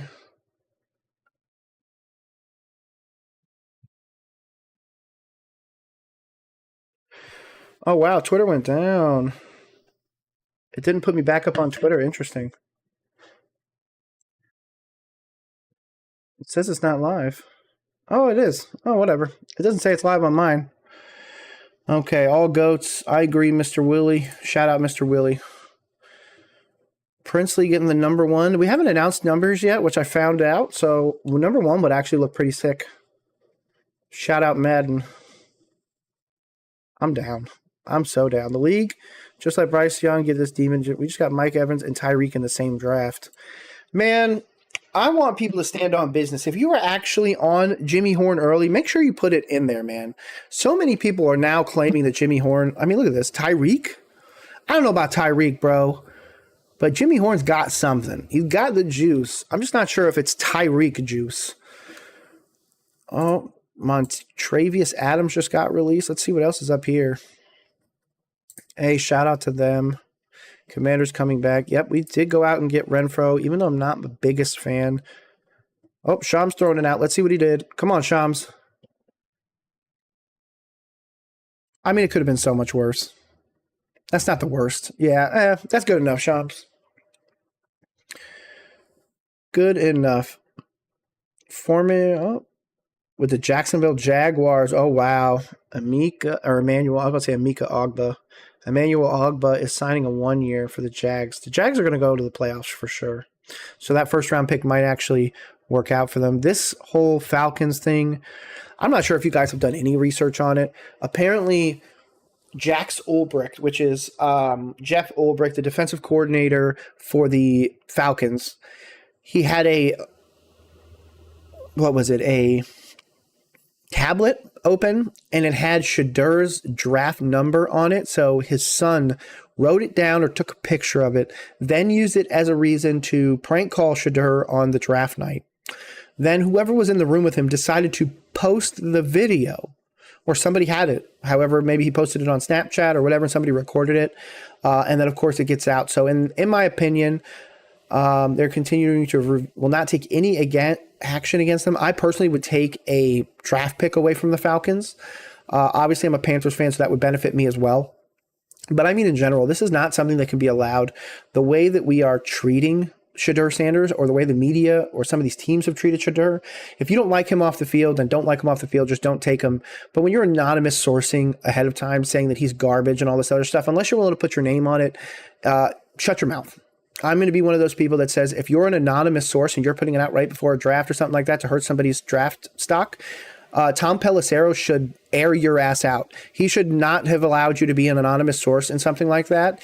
And to be honest, it's a big mark for me on Tom Pelissero. I'm a big Tommy P fan, don't get me wrong. But the fact that you allowed this to go out the day before the draft, Tommy P, is a problem for me. So many people have called racism and all this other craziness. I'm not going to go there with that. I just think it's a bit interesting, the things that Shedur is getting screamed at for, as opposed to other items. Again, take a draft pick away from the Falcons, just let them move on. But this is a problem. And to be honest, I would ban Jackson Ulbrich from anything. If he shows up to a Falcons game, I would tell him to get the fuck out. The way that you just put, here's the thing. There's his son and everything calling, like, just not a good person. Stephen Holder, per source, not only did Colts first round pick Tyler Warren also receive a prank call, there are believed to be others too. If that is the case, I'm gonna quote it right now. If this is the case, Jax Ulbrich shouldn't allowed around any NFL operations for at least a full year.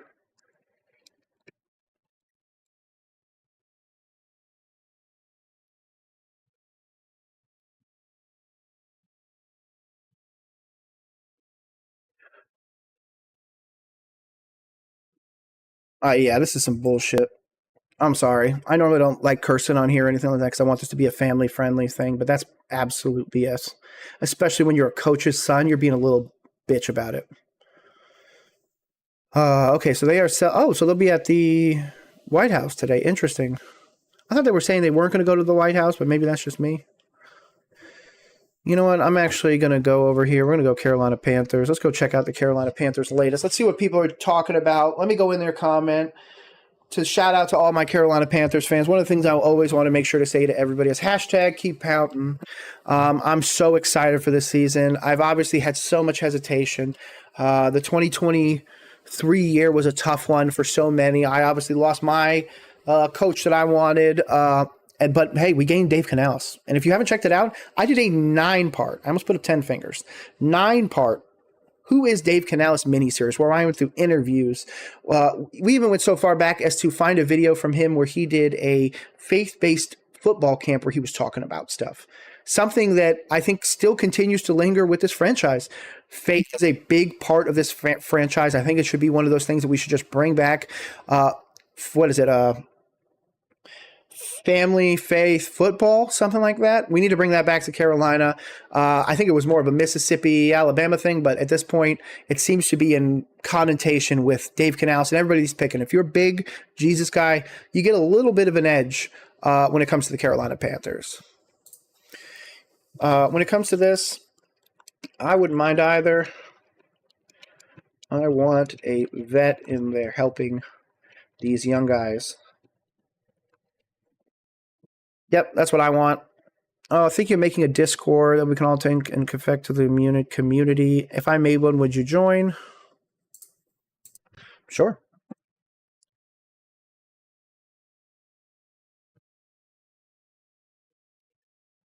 Find the ones that this first.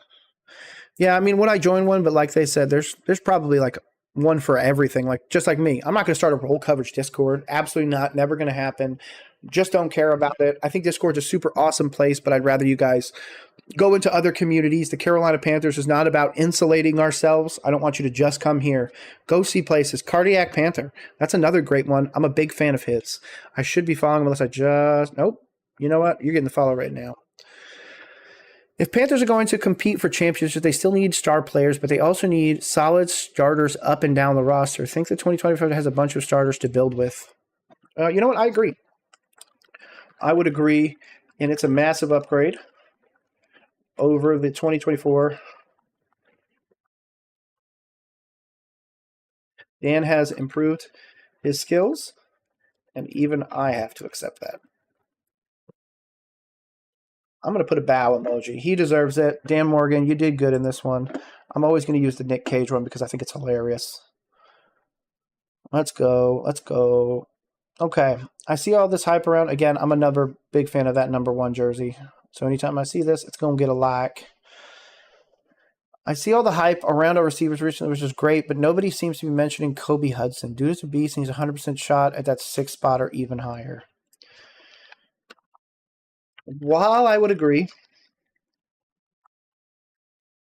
like his immediate impact will be on special teams.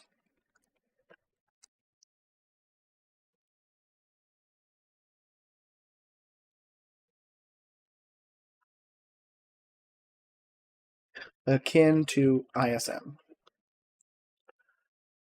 Yeah. Let's see. Let's see what people think about that one. They probably might not. New weapons for Bryce Young. I agree. He finally got a true weapon in Nalo. A Hawaiian.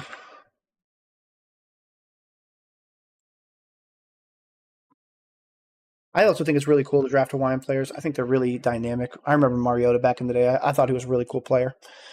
And of course, the Oregon jerseys didn't hurt him at all. Cardinals, again, the one that I talked about at the beginning, I think the Cardinals got a sneaky good draft. Ravens, same thing. Stellar draft. Commanders down here, B. Who's got the worst on here? Nobody got a C. That's a C. That should be a C plus right there. That should be the lowest draft.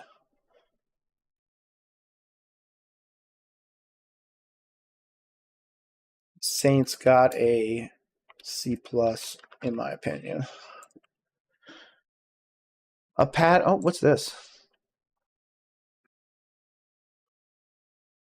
Chad Forbes of at NFL Bites gave the Panthers, Falcons, Saints an F. What? Packers and Cowboys both got a D. I think the Cowboys thing is just going to be because people didn't like the guard. What's the reasoning for Panthers getting a pattern of behavior and continued poor allocation of resources? Another wide receiver, this time in the top 10. A guy that can't run after they sent picks on other guys that can't run or run routes. Overpaid on every free agency deal. Didn't upgrade on defense. J.C. Horn deal was dopey. I might have agreed with you.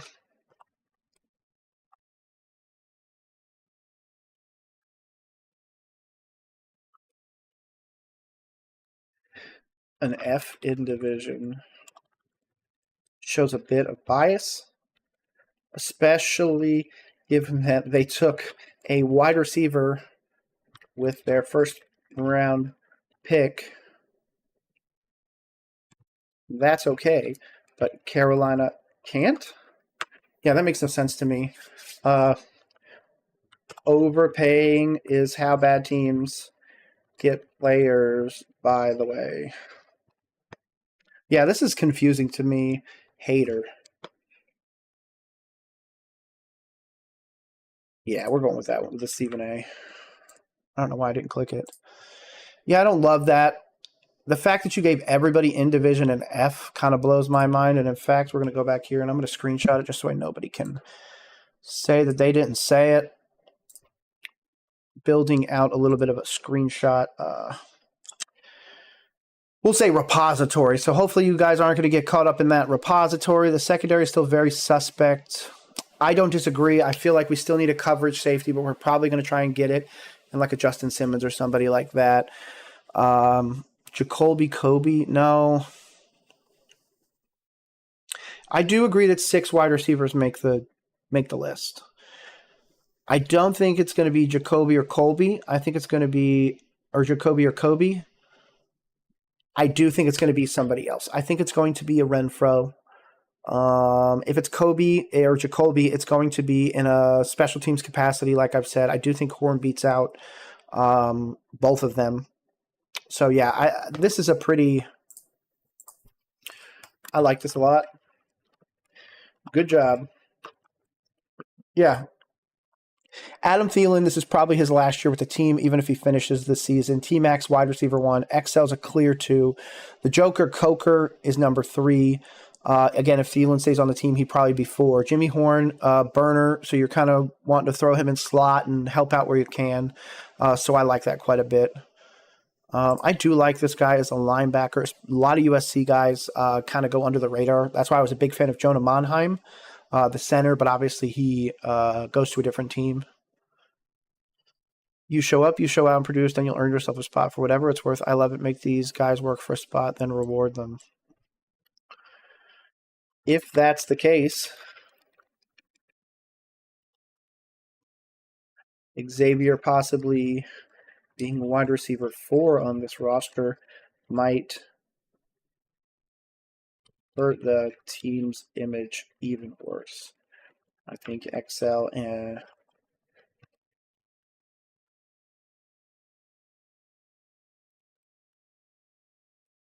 he can't produce.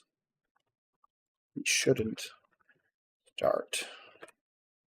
Yeah, I'm in a bit of a quandary with this one. I want XL to be good because we took him in the first round, 5th-year control, the whole bit. But at the same time, I agree. Show up, show out, and produce. There's really no other way you could do it. Teterow is going to be wide receiver 1, no doubt. You just took him. He's going to be your starting X wide receiver. But it's really those other guys afterwards. I do feel like Jalen Coker has continued to prove it, a.k.a. the Joker. I feel like there is so much opportunity with this wide receiver core, especially because we do have Bryce Young. And again, I have not been, and I will 100% be transparent with you 100% of the time. I have not always been a Bryce Young believer. I'm still a bit hesitant about it. But like I said last year, Dave Canales is committing to Bryce Young moving forwards. We didn't take a quarterback in this draft, so that obviously keeps that out of the wings. We still have Andy Dalton on the roster as a clear number 2. Bryce Young really does need to show this team something this year. The ending of last year was obviously good. Good, not great, but good. Much of an improvement over the previous year and everything like that. So I like where we're trending. This is the year where Dave needs to put it together. This is the year where I need to see 7 wins. This is going to be the year where we're trying to compete for the division. I think there's a really legitimate shot that we could win the division. But if that's the case, we're expecting some other things to kind of fall apart. We're expecting the Bucs to take a step back.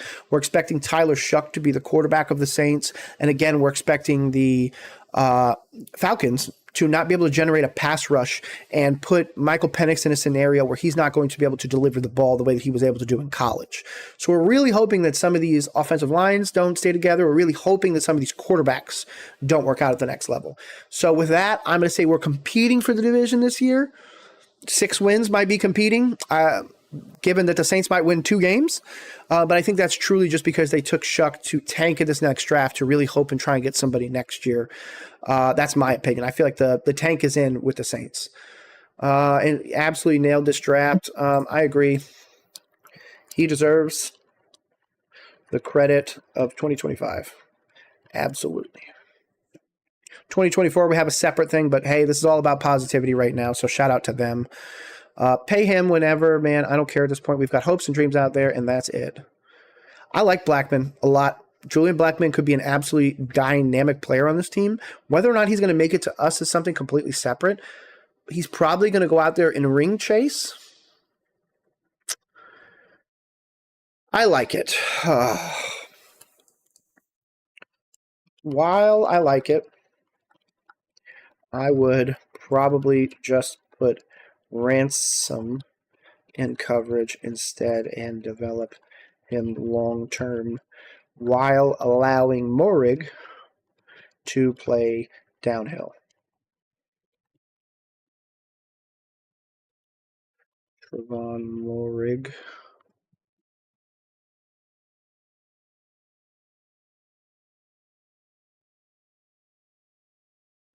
Yeah, that's what I'm going to put there.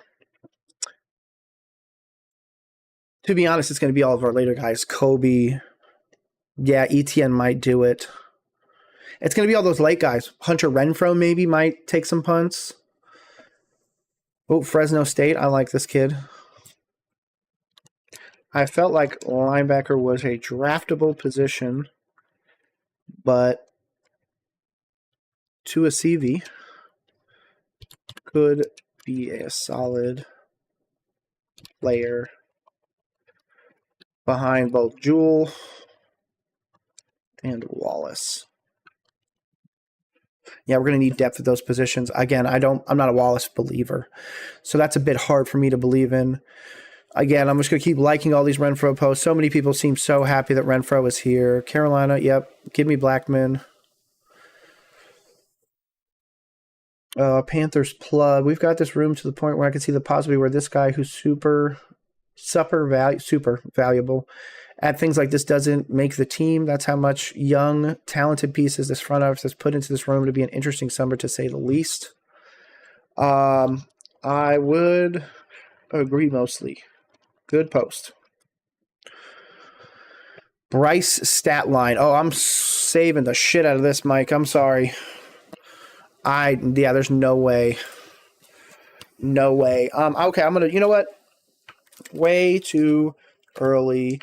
Bryce Young prediction. Passing yards, passing touchdowns, rushing yards, rushing touchdowns, interceptions, Okay, so let's go look at this Bryce Young stats. I'm going to go look and see what he did previously, obviously at the next level. I do think he's going to eclipse both of these years, 15 and 9. Okay, so this one I'm going to go with 3,498 with 21 touchdowns. Rushing yards, I'm pretty sure he didn't rush a ton, but just in case, let me go check. I was about to say it's only like 200 or 300. Yeah, same thing. I'm going to do 301. I'm going to do 4 rushing touchdowns. It's going to be 25. And then I'm going to give him 12 interceptions. I think the offense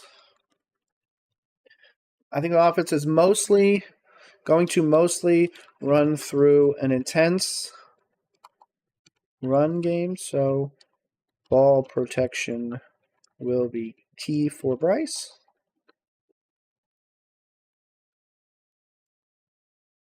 I'm going to update this.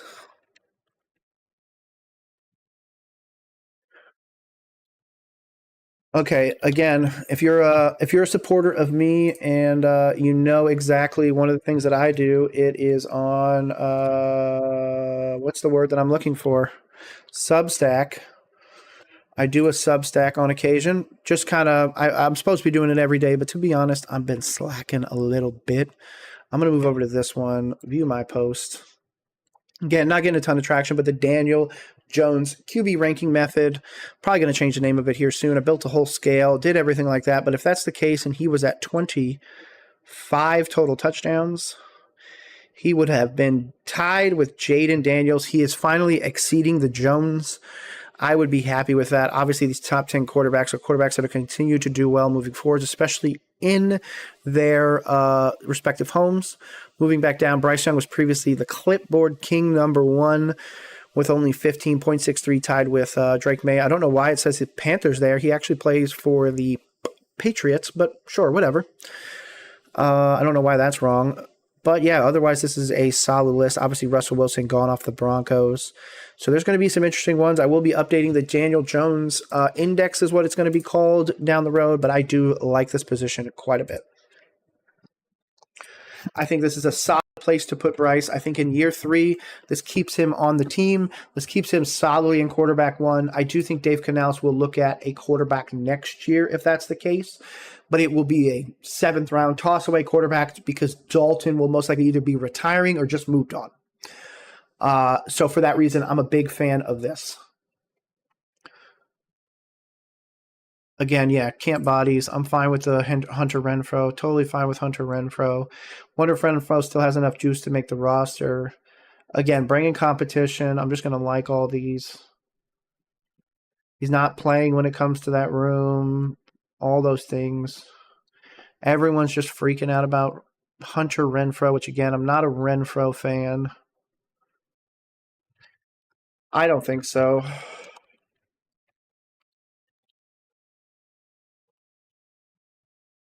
Yeah, I don't think he's going to make the roster, especially over some of the other guys. Falcons edge Jane Pierce says, I'm getting to play his hometown Carolina Panthers twice a year. They passed me, so that will be fun.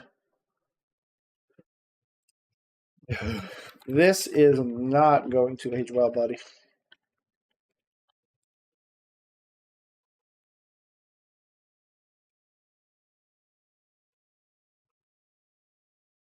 Again, I'm a Carolina Panthers fan, but I do believe in James Pierce Jr. He's one of the players that I really like to Carolina, but we passed on him. Oh, well. Did they, Panthers Nation? Thoughts? Panthers Muse. Let's go see what others thought. But y'all, front office did a good job. Best I felt going into the season post-Cam. This is the way.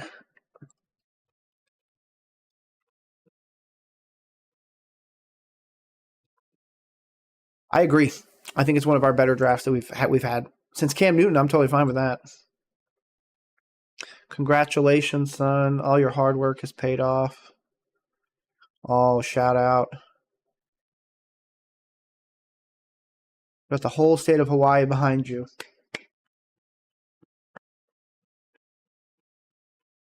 I'm proud of you, man.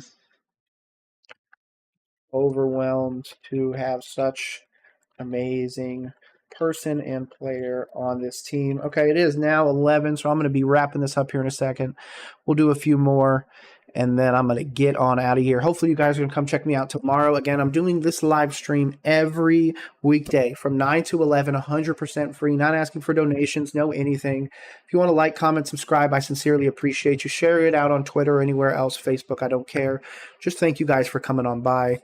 Tetaroa is, yeah, he's going to be so awesome. I do like this edit. I have watched this previously, so I am sold on this. Again, Tetaroa, so happy. It's the Carolina Panthers. I was big in on this guy, like I said before, a lot of people.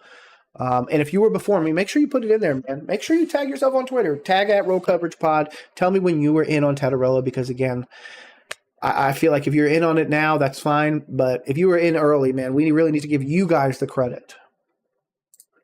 I do think this is a big one, bringing back Shaq to that linebacker position. But to be honest, I feel like he's going to try to go to a contender. Yeah, we're already putting us drafting 6th. I agree with that. I'm going to like my own post. I don't care. Roger Goodell about to set a franchise back. I wish. Report is now saying they won't punish the DC. Can Bryce play some more preseason, please? I agree. More snaps, the better. I'm so happy. People in the fan base trying to tell me Coker losing his jobs to a career special teamer when David Moore is on the roster. This. Cooked with this post, bro. I like it. Again, I'm super happy to be a part of the Carolina Panthers fan base. Yeah, I haven't been giving Dan love, but he gets the love for this year. So I'm going to end it on that. Shout out to Black Panther. Shout out all of the Carolina Panthers fans. Shout out everybody that watched, especially if you're watching out here on Twitter. Like I said, this is one of my first live streams on Twitter for the most part. Going to be continuing it Monday through Friday, free, right here on Roll Coverage. My name is Nick, host.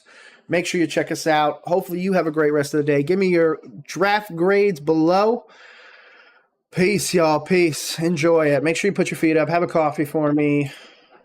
Do the whole bit. Maybe next week I will actually get everything all figured out with the chat so I can actually see it. So, peace, y'all. I'm lost.